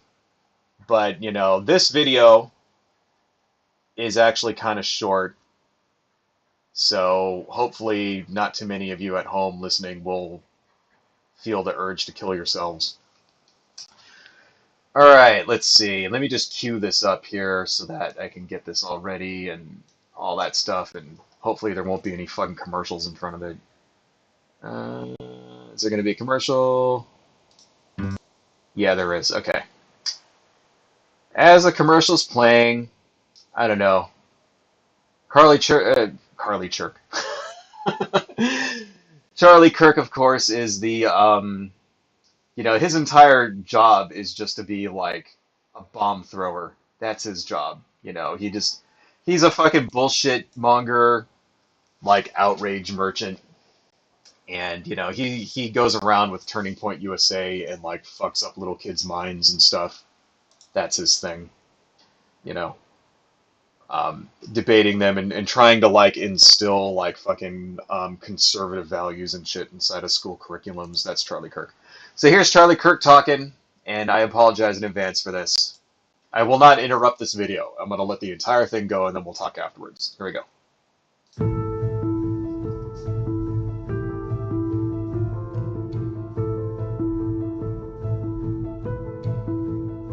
We're living under a corporate and medical fascism. This is tyranny. When do we get to use the guns? No, and I'm not, that's not a joke. I'm not saying it like that. I mean, literally, where's the line? How many elections are they going to steal before we kill these people? So, no, no, hold on. No, stop, hold on. Now, I'm going to denounce that. I'm going to tell you why. Because you're playing into all their plans, and they're trying to make you do this. That's okay. Just hear me out.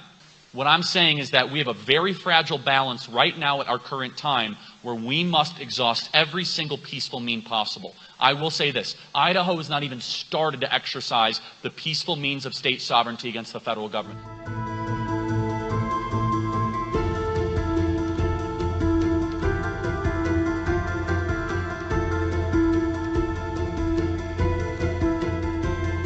All right, that's enough of that. Let's close that.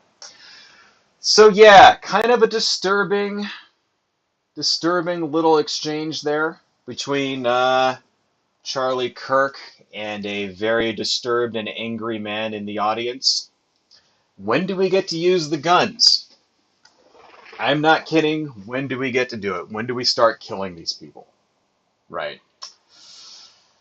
Over what? He wants to kill them over mask mandates, over vaccine mandates, right?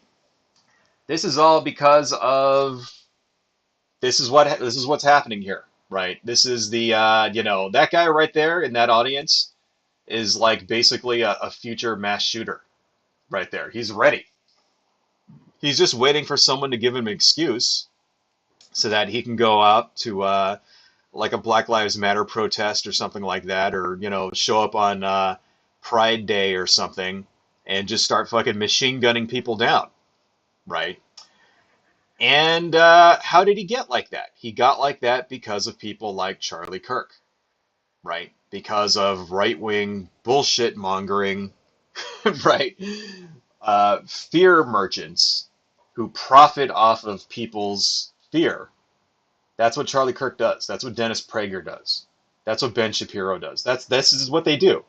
This is their model is fear and outrage, right? The more they can make you afraid, the more that they can piss you off, the more you pay attention to them, and the more money they make. The more views they get, the more ad revenue they get, the more books they sell. That's what it is, right?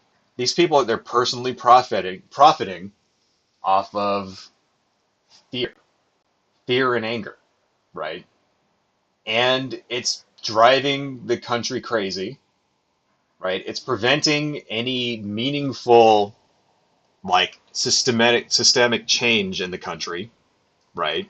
It's preventing us from doing things like addressing things like climate change or, wealth inequality. And it's directly resulting in people losing their lives.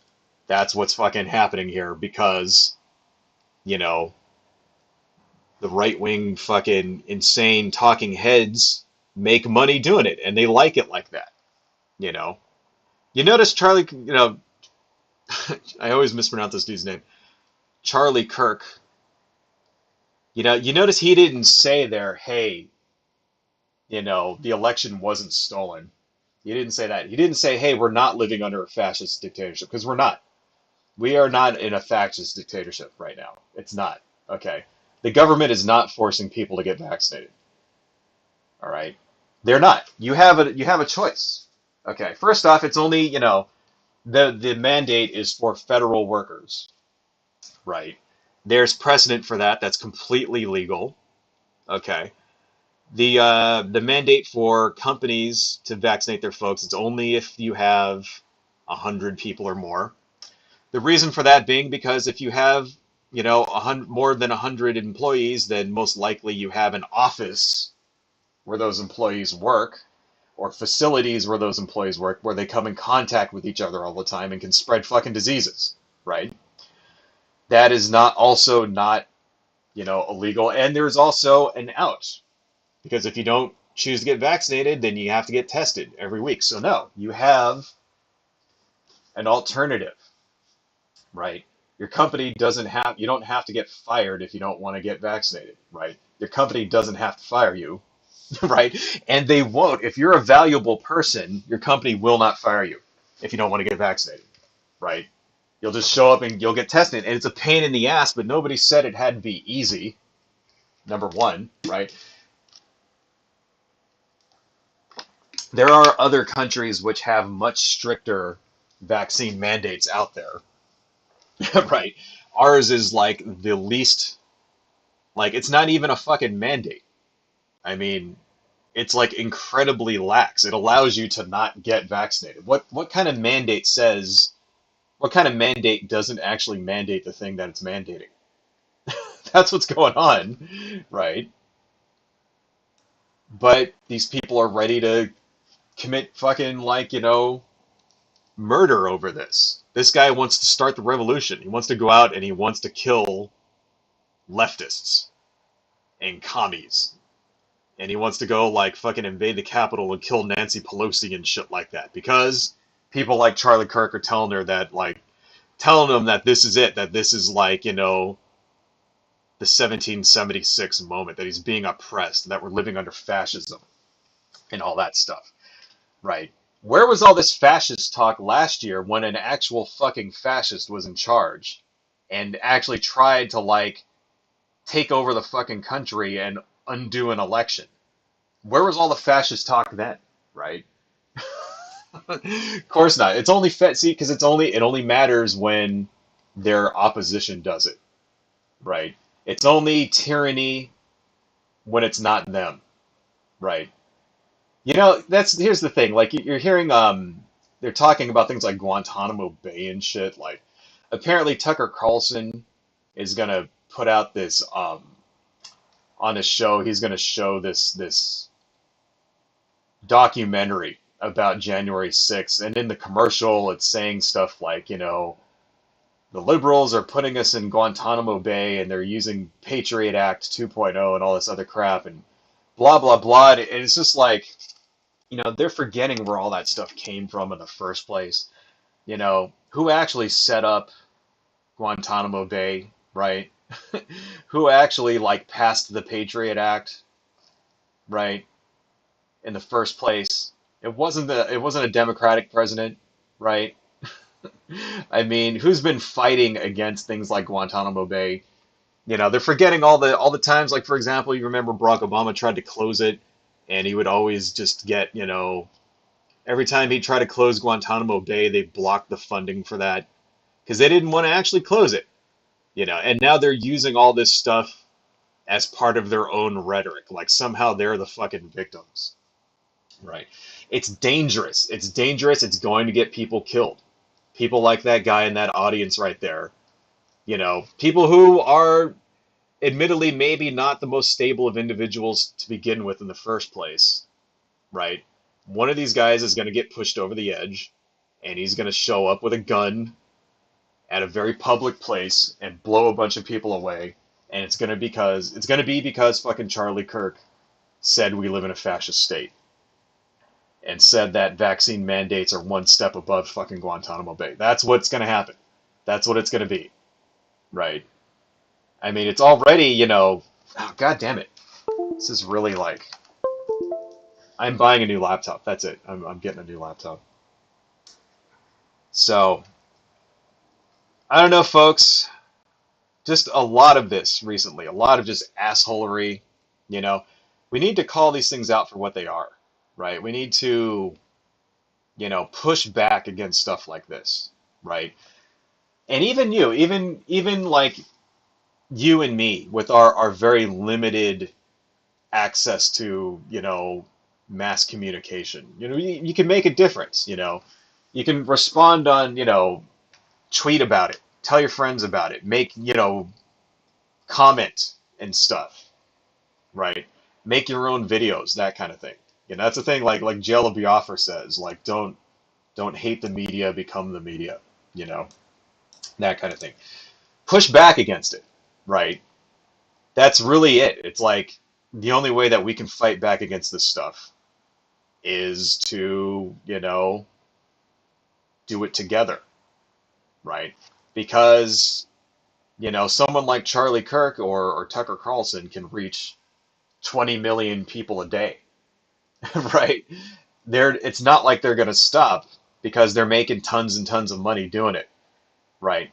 And this is why. It's because they make so much money, and the way they make money is they have to keep escalating it. They have to keep, every fucking day it's got to be like, the conspiracy has to be that much deeper. The fascism has to be that much more, more oppressive, whatever. Or else they're not going to be able to collect those sweet outrage bucks. And it's time to fight back against this shit, right? Straight hit them where their fucking pocketbooks are, Stop buying products that advertise on Fox News, right? Stuff like that. Be vocal about it. They listen. That's the thing, is that they actually, they do listen to the comments, right? As to how much it actually influences this policy making or decision making, can't really speak to that, but I can say that they do listen to it. Somebody at Fox is getting a report that says, here's the sentiment on social media. Somebody is, right? Somebody out there on Charlie Kirk's show is getting a report saying, hey, our advertisers are getting letters and emails from people saying they're going to pull out because you're saying XYZ. They definitely are. Now, whether that's going to influence them or not, I don't know. But that's one way that's one way to fight back. You know what I mean? Is your voices are being listened to, even though it kind of feels like they're not, but they are. And just be vocal and do your part, I guess, to fight back against this type of fear mongering, right? This type of bullshit slinging.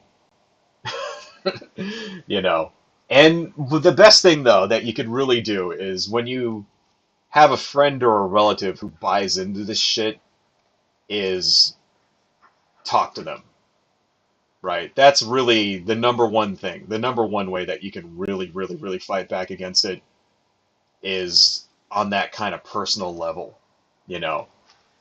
Don't let your friends and your family fall for their horse shit, right? Don't let your friends and your family get, you know, drawn into those conspiracy theory rabbit holes, you know, where they just fucking end up like, you know, before you know it, they're going to be like babbling about the flat earth and shit like that. Right? Anyway, let's read some comments here. We're at 12:45. Thank you guys for sticking with me, as because this stream, all it really was me ranting and raving. But, you know, man, you get pissed. That's the thing. You get angry, right? When you see shit like this, and it just happens like week after week after week, and like, not, you know, no one ever fucking pushes back. Like, there is no, like, equivalent left. That's the thing. If there was an equivalent left-wing, like, person to Tucker Carlson who was mainstream, like, I guess the closest thing there is probably, like, what, Rachel Maddow or something. But even she's kind of just, you know, meh. Right? You listen to her, but then, I don't know. You know, it's informative, I guess. But it doesn't have the same, you know, you notice people aren't as, like, militant about Rachel Maddow. You know what I mean? Because there is no, because that's the thing. It doesn't really happen on the left side. There are no bullshit mongers on the left side, you know, because we tend to actually like not fall for fake news as much, you know. So that's the thing. It's like if there was an equivalent pushing back against it, you know, that'd be great. But there really doesn't seem to be, right? At least as far as I can tell.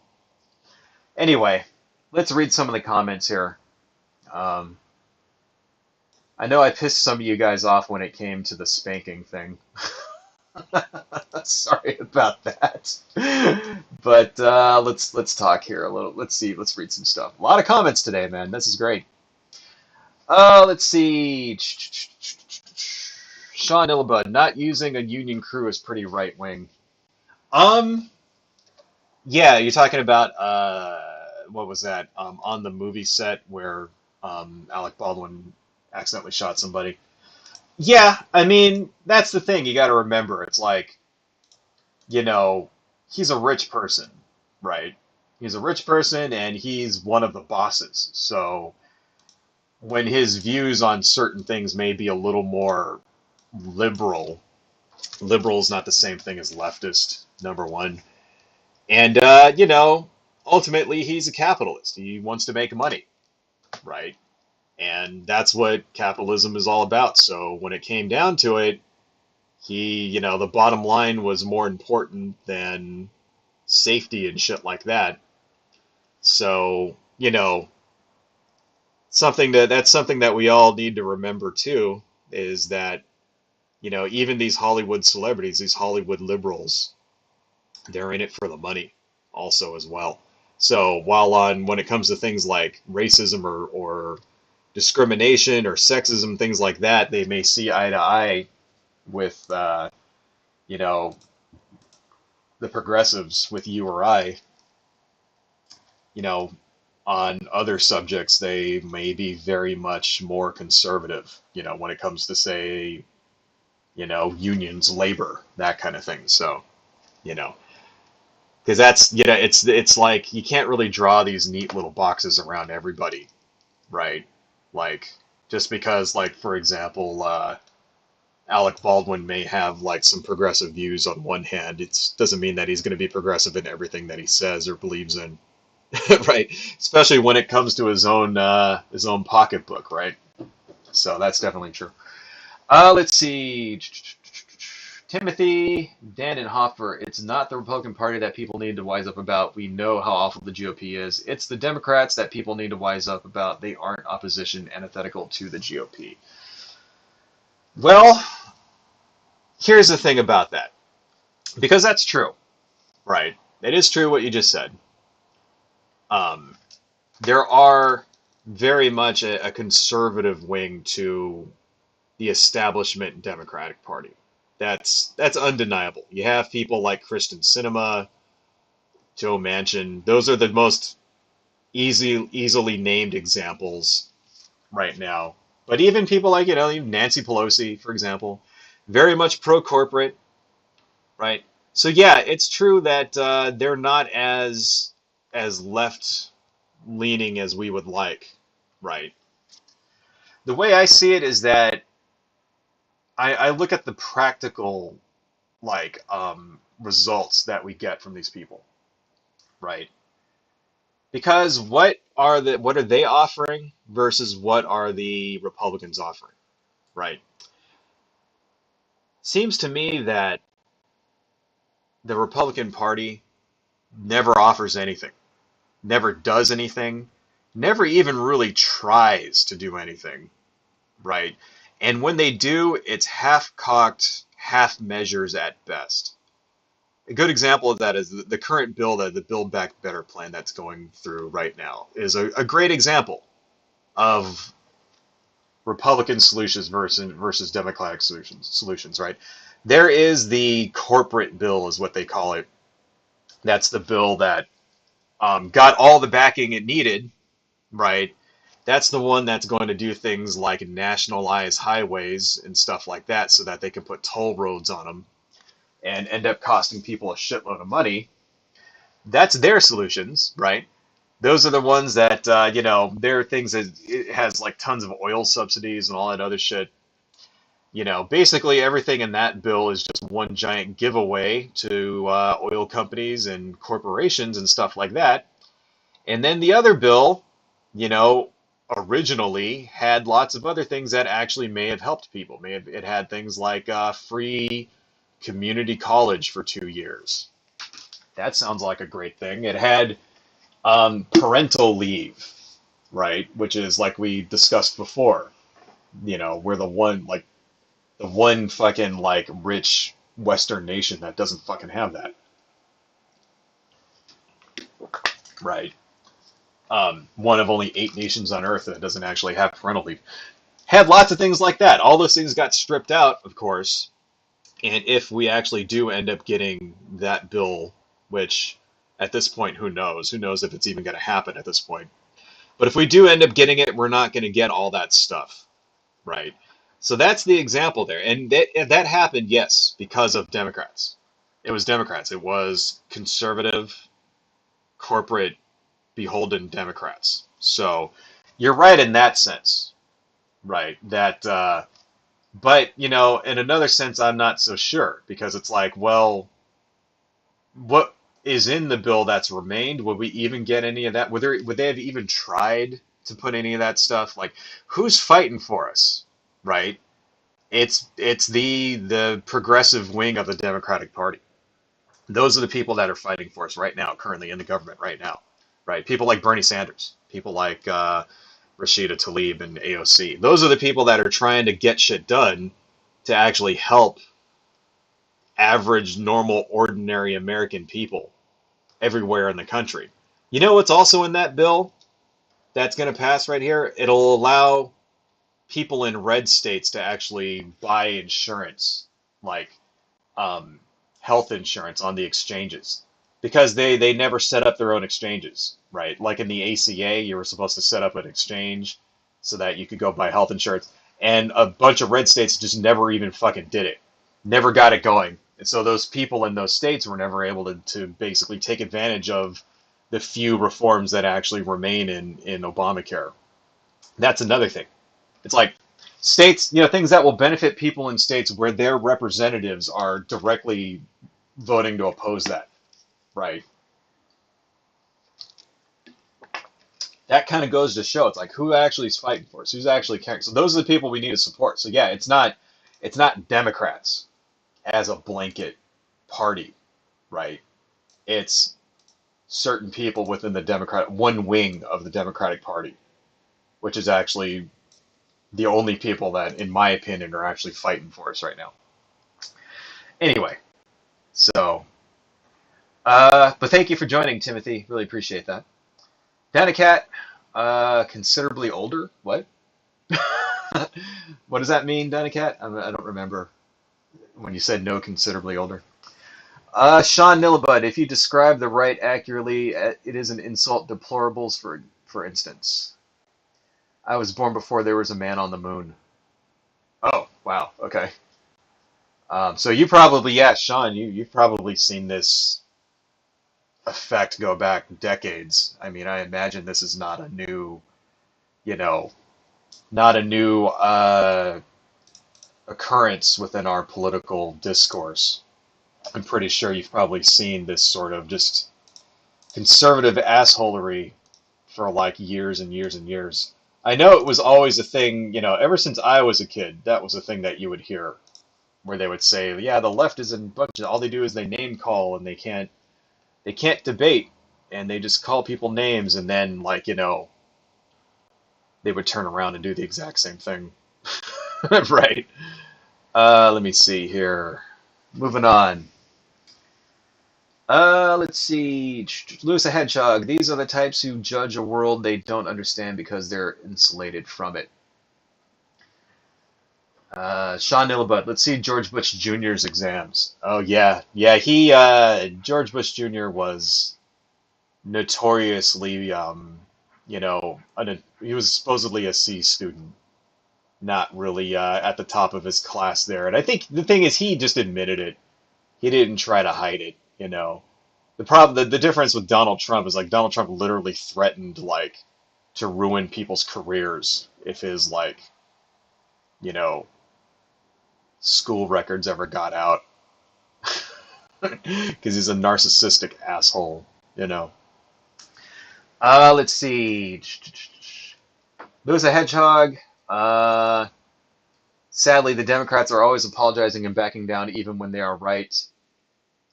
Yes, that's true. That's like another example with the Build Back Better thing. They're allowing it to get, the bill that was originally $3 trillion is being pared way, way down. And I don't know. I don't even think at this point they're going to support it. So I wouldn't be surprised if they turned against it and like nothing ever got passed. And you can kind of think like, well, should we, yeah, maybe should we compromise just to get the little bits that are there? I don't know. I mean, that's kind of, if you think about it, it's kind of the exact same thing that happened with the ACA to begin with. We had all this stuff about a government option and all that shit, and all that stuff got taken away. And there were things about raising taxes in there and other progressive priorities, taxing billionaires, and all that got taken out of the ACA as well. And the thing that we got was watered down bullshit, but it actually did end up helping people. It actually did, for a little while, start lowering rates and things like that. And of course, then they took out the mandates and they took out the, the minimum coverages and stuff like that. So, it's not the same as it was when it first passed. So you could argue that maybe some of those things have been removed, but still, it did increase the number of insured people in the country and was on its way to reducing medical debt. I'm not so sure, how much now. That might have been reversed a little bit. I'll have to like do some reading on that. So I don't know. I mean, ultimately, is it better to get something rather than nothing? I mean, I guess it depends on the thing that you're getting, right? So, let's see. Okay. Yeah, I've seen some comments here where you guys say spanking is not good for children. I am open to having my mind changed on that. So I will walk it back. Let's see. Brainbug. You shouldn't spank a kid at all. Lewis a Hedgehog. It makes the kid better. I wonder how many whacks upside the head it would take to make you better.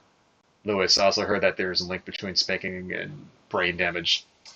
Yeah, okay. Well, I'm open-minded when it comes to that. So I'm not 100% on the spanking thing. You know what I mean? I just, you know what though? I really would not like, call somebody a bad parent for doing it. I'll just put it that way, right? So, but I'm totally willing to, look at the evidence and change my mind on that position. So, you know, um, and like I said, if I ever do end up having a kid, that'll be something that I'll probably have to think about. I don't think my wife would let me do it. Let's move on here. Dinah Cat, my local giant food can't get canned cat food in stock. Really? Canned cat food is, oh, I guess there's trucking problems as well. So for me personally, I haven't really, so that's the thing, like, I haven't seen empty shelves myself out here, but I live in like a major city with like, when I go to my local grocery store or I go to Target or something, we're not seeing this problem. So I can't really talk to like how it is in the rest of the country. Like there very well may be areas that are seeing this sort of empty shelves that they're talking about. It doesn't seem to be staple items, things, especially food, doesn't seem to be a problem. Like, um, mainly because those items are usually like not imported. So there's not like, for example, 50, shipping containers off the shipping, you know, um, boats or whatever off the coast of California with like tons and tons of like bread and eggs in them. You know what I mean? Those aren't things we're importing from China. It seems to be more like things like electronics, toys, stuff like that. And then, there may not be like, like bread, like a certain brand of bread may be missing, but it's not like there's not going to be any bread, you know? So I don't know though, but I haven't seen for example, they're showing like entire shelves being empty and shit like that. That's not a thing that's happening, at least where I live. I don't know, but I know that's just an anecdote. So there very well could be places in the country where it's pretty bad, but seems to me that it's a little exaggerated though. You know what I mean? I mean, seems to me like they're definitely using this as a you know exaggerated crisis to put some blame on Biden, right? Because that's the thing, is that they're gonna blame the Biden administration no matter what happens, right? If it wasn't this, it would be something else. So that's the thing, is that I'm not so sure how bad it actually is. So some people can't get some He-Man toys for Christmas. Like, does that mean there's gonna be no toys on the shelves, and we're just gonna have like this horrible like Christmas season, and all a bunch of retailers are going to go out of business? Like, I don't think so. I don't think it's anywhere close to as bad as that, right? But I don't know. We'll see. We'll see. Maybe if they don't get the shit resolved in time for Christmas, it could result in something pretty horrible. We'll have to see what happens. Uh, okay. The outrage over, let's see. Greed stands in the way of innovation. Necessity promotes it. That's true. Lewis the Hedgehog. Actually, there are trainers that can retrain dolphins, whales to survive in the wild before being released. Right? Well, that's good to know. But that's the thing. Like, I mean, my point is that human beings don't like become trained to be like dependent upon people. You know what I mean? It's like you don't just suddenly forget how to work because you take like a few months off if you have to. I mean, if anything, it's bad to have months off on your resume. That's the bad thing, right? That's the negative aspect of it. But it's not like you forget like, oh, I suddenly can't have a job anymore because I didn't like have one for a little while. Like that doesn't make any sense. And it's just kind of like it's kind of just bullshit. Like that's the same, that you ever hear this, they say teach a man to fish or whatever, blah blah blah, right? It's sort of like that ideal, like, if you're not pulling yourself up by your bootstraps or whatever, and then you're not like a real American or some shit. You know what I mean? Like it's bullshit.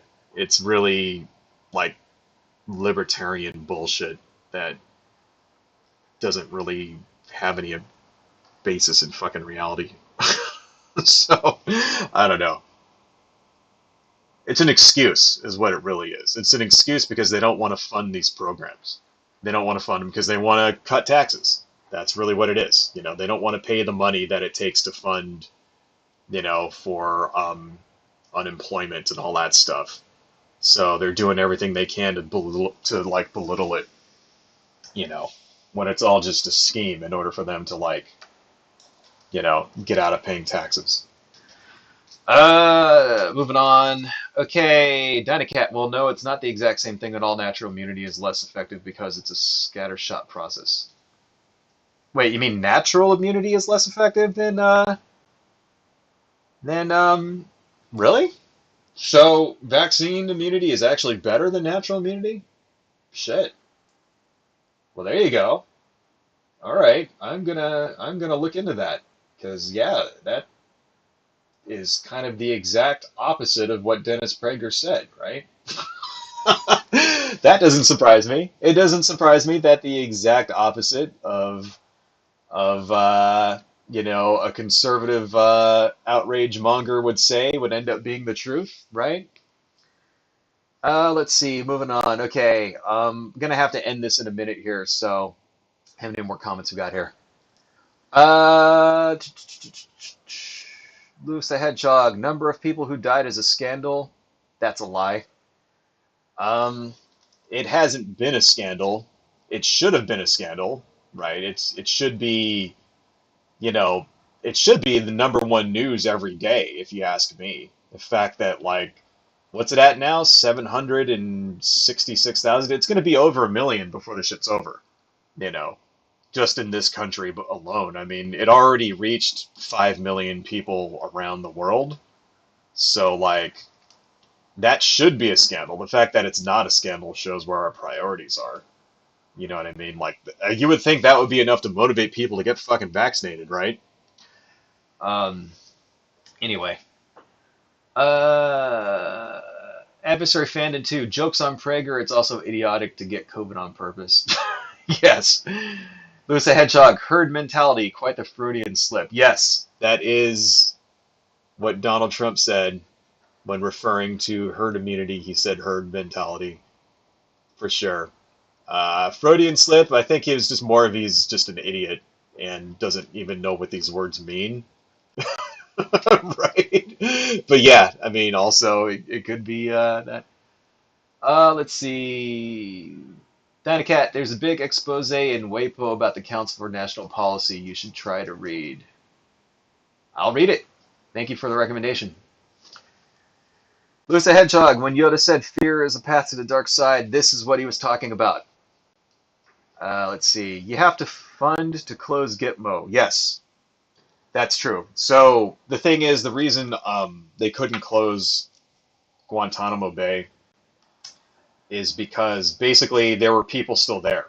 So where are those people going to go, right? And the federal government would have to pay for that. So if they were going to transfer them to, say, a prison within the United States, they didn't want to do that because then those prisons would become targets of blah, blah, blah, blah, blah, whatever. And since they're federal prisoners, then the federal government has to pay for it. They can't go to a state prison. So that was the big blockage there, is that Barack Obama would always try to put, and this happened several times. He put a provision in the budget to close Guantanamo Bay, and that provision would get stripped out by Republican opposition 3 or 4 times. Now, you could argue, well, did he really make that a priority? Because that's the progressive, response to that, is that, well, he didn't really want it, right? And there's some truth to that too. Maybe he didn't fight hard enough for it, maybe he didn't use the bully pulpit enough in order to make that one of its top priorities. But it is true. It is true that he did try to get that in there, and it kept getting pushed out. And The thing is, the president is not supposed to be able to just take money from one thing and put it on another. Like that's another thing Donald Trump did.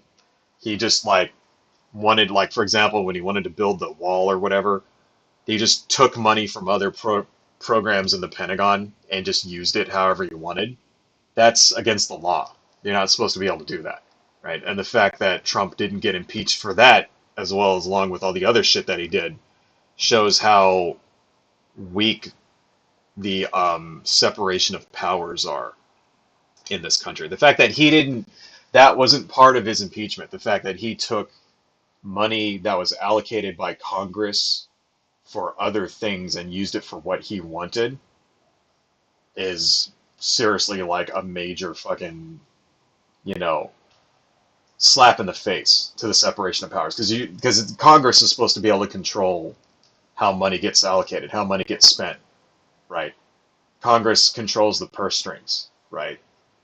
They're the ones that make the programs. Like the executive branch can only really facilitate programs that Congress creates, right? There's it's supposed to be limited as to what the actual president can do through executive order, right?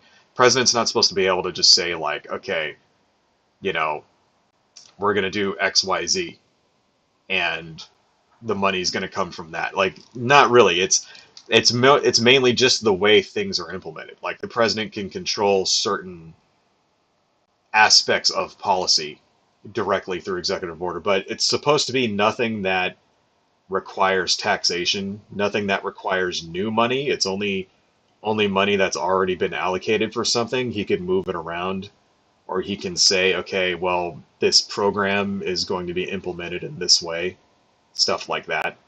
So Donald Trump didn't do that. Donald Trump said, oh, I wanted to build this wall.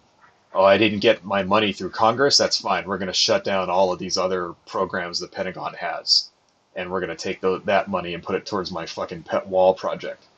It's supposed to be illegal. So that's why, Obama was never able to actually close down Guantanamo, because the funding that was required was never allocated by Congress. Right. So hence why Guantanamo Bay is like still a thing 20 fucking years later. Are there still people in Guantanamo Bay? You know what? I got to look that up now. It's before we end this, let's look up one more thing. Let's see. Number of Guantanamo prisoners. How many are left? Last I checked, it was like 30. Okay, there it says 39 remain today. So, yeah, I guess it's still happening, right? Anyway. Okay, one more comment, and then we're going to close it. Lewis the Hedgehog, if we vote blue no matter who, we actually would have more of the options we want, so that it would be right versus left rather than far right versus center right. That's the strategy. And the thing is, though, it's like, I think when it comes to the general election, that's how you want to do it, right? Blue no matter who. When it comes to, I think it's, at this point, it's beholden, like, it's imperative for us to try to prevent as many Republicans from taking office in Congress as possible. I think that's, just for the safety of our democracy at this point, right? But when it comes to the primaries, that's when it's like, okay, that's when you want to get your AOCs in there, your Rashida Tlaibs, your Bernie Sanders, your progressive people. That's when you move those people in there, right? But in the general election, yeah. I mean, and even though, yes, the Democratic Party is corrupt, right? They are, right? They're beholden to corporations, right? That's just how it is. And we should not be making excuses for that, right? But let's identify who those people are. They're people like Kristen Sinema, like fucking Joe Manchin, like Nancy Pelosi, right? Those are the people that are beholden to the corporations, and let's remove those people, right? But that doesn't mean that you vote for Republicans instead of them. That means you primary them and you get some actual, and that's the thing is that everyone's afraid of. They're like, oh well, a lot of these people, like Joe Manchin, for example, comes from fucking where is he from again? Virginia or something? I think he's from Virginia, right? And they go, yeah, he's in a very, conservative state and blah, blah, blah. And this is the way he has to get elected. Well, yeah. Okay. So maybe if we do primary him with a more progressive person, right, then we might lose that chair. That's true, right? But what's the point of having him there if he's just not going to, like, caucus with the actual Democrats? Why have a Democrat in there if that's going to be a Democrat who just goes against everything that the Democratic president and Democratic Party wants and the Democratic constituents want? Why is he there? To act like a spoiler for what? What's the fucking point? Especially when it's somebody like Joe Manchin who's just doing this shit because it's like his own personal fucking, his own, like, wealth is going to be affected by it. Right. That's why he's voting this shit down. Right. That's why he's getting rid of, like, clean energy stuff. All the clean energy provisions got removed and that kind of thing because he's invested in the goddamn coal industry. Like, so what's the point? The oil industry and the coal industry and shit are like fucking writing this guy checks. So what's the point of having him there? It's like we might as well have a Republican if, like, the guy's not going to fucking help us. And that needs to be the message. The message needs to be, okay, Joe Manchin, okay, Kristen Sinema, okay, other, they're not the only ones, by the way. There's, like, a lot of them. Okay, conservative Democrats, if you're not going to play ball with us, we're going to get rid of your ass. That's what we need to do, right? Anyway, folks, thank you guys for joining. It's 1 o'clock. I got to get going. Thank you all so much for joining me for the last 2 hours and listening to me rant and rave and scream at Ben Shapiro and Charlie Kirk and Dennis Prager. Usually I don't really do this kind of thing. I try to, like, not just respond to other people, but fuck it. This week, it was just like so many assholes this week that needed somebody to fucking speak out against them.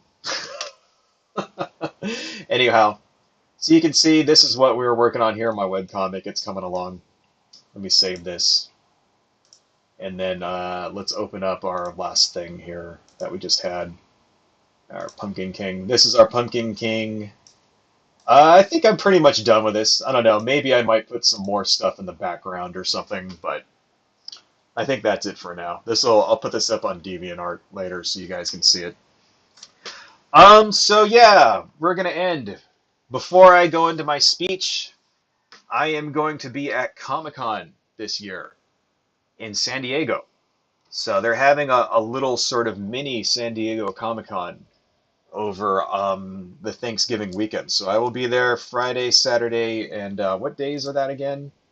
It's the 25th, 26th, and 27th. I will be there in San Diego. So if you guys are in the neighborhood, and if you manage to get tickets to the San Diego mini Comic-Con this year, I will be in the Artist Alley section.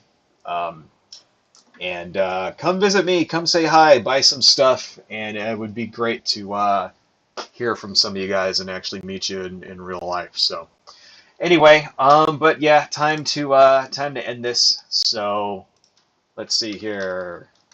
This is my DeviantArt website. If you guys want to see more of my work, you can check me out here on DeviantArt.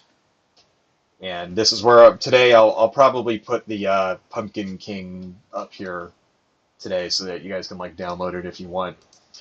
I also have an Etsy shop, so if you want to support me directly, you can buy stuff off Etsy. I sell prints, I sell little sculptures. My little flesh scorpion got sold yesterday. That's cool. So these guys are just prints and stuff like that. Each one comes out a little unique. This is actually one we did during a stream. These are 11 by 17 coffee stain prints. So anyhow, if you like what I do and you want to give me money, you can buy something there. I also have a Patreon, and I actually do have a couple of Patreon subscribers, so thank you so much. Thank you to John here as one of my Patreon guys. Got to give you a shout out in my video, and also thank you to Ellie. So I have like two Patreon subscribers. Thanks, guys. Really appreciate that. So if you want to give me more money, you can do it from Patreon. And then I also have another YouTube channel where I talk about toys and video games and stuff like that. Mainly a lot of toys. Been doing a lot of toy unboxings. And this is UCD videos. So if you want to see me talk about non-political stuff, you can check me out on UCD videos there. Anyway, guys, that's it for me. Thank you all so much. Thank you for coming. I really appreciate it. Thank you, Lusa Hedgehog, always as ever. It's great to see you. Thank you, Dynacat. Thank you, Adversary Fandin. Thank you, Cordy Course. You're awesome. Brainbug, great to see you again. Sean Illabud, you are the best. Timothy Dannenhofer, thank you for joining too. Really appreciate it. Everybody have an awesome Halloween. Go out, eat all the candy. And, you know, have a great time. And I will see you all next week on next Saturday at 11 a.m. Pacific Standard Daylight Time. You guys are the best. And adios. Bye-bye.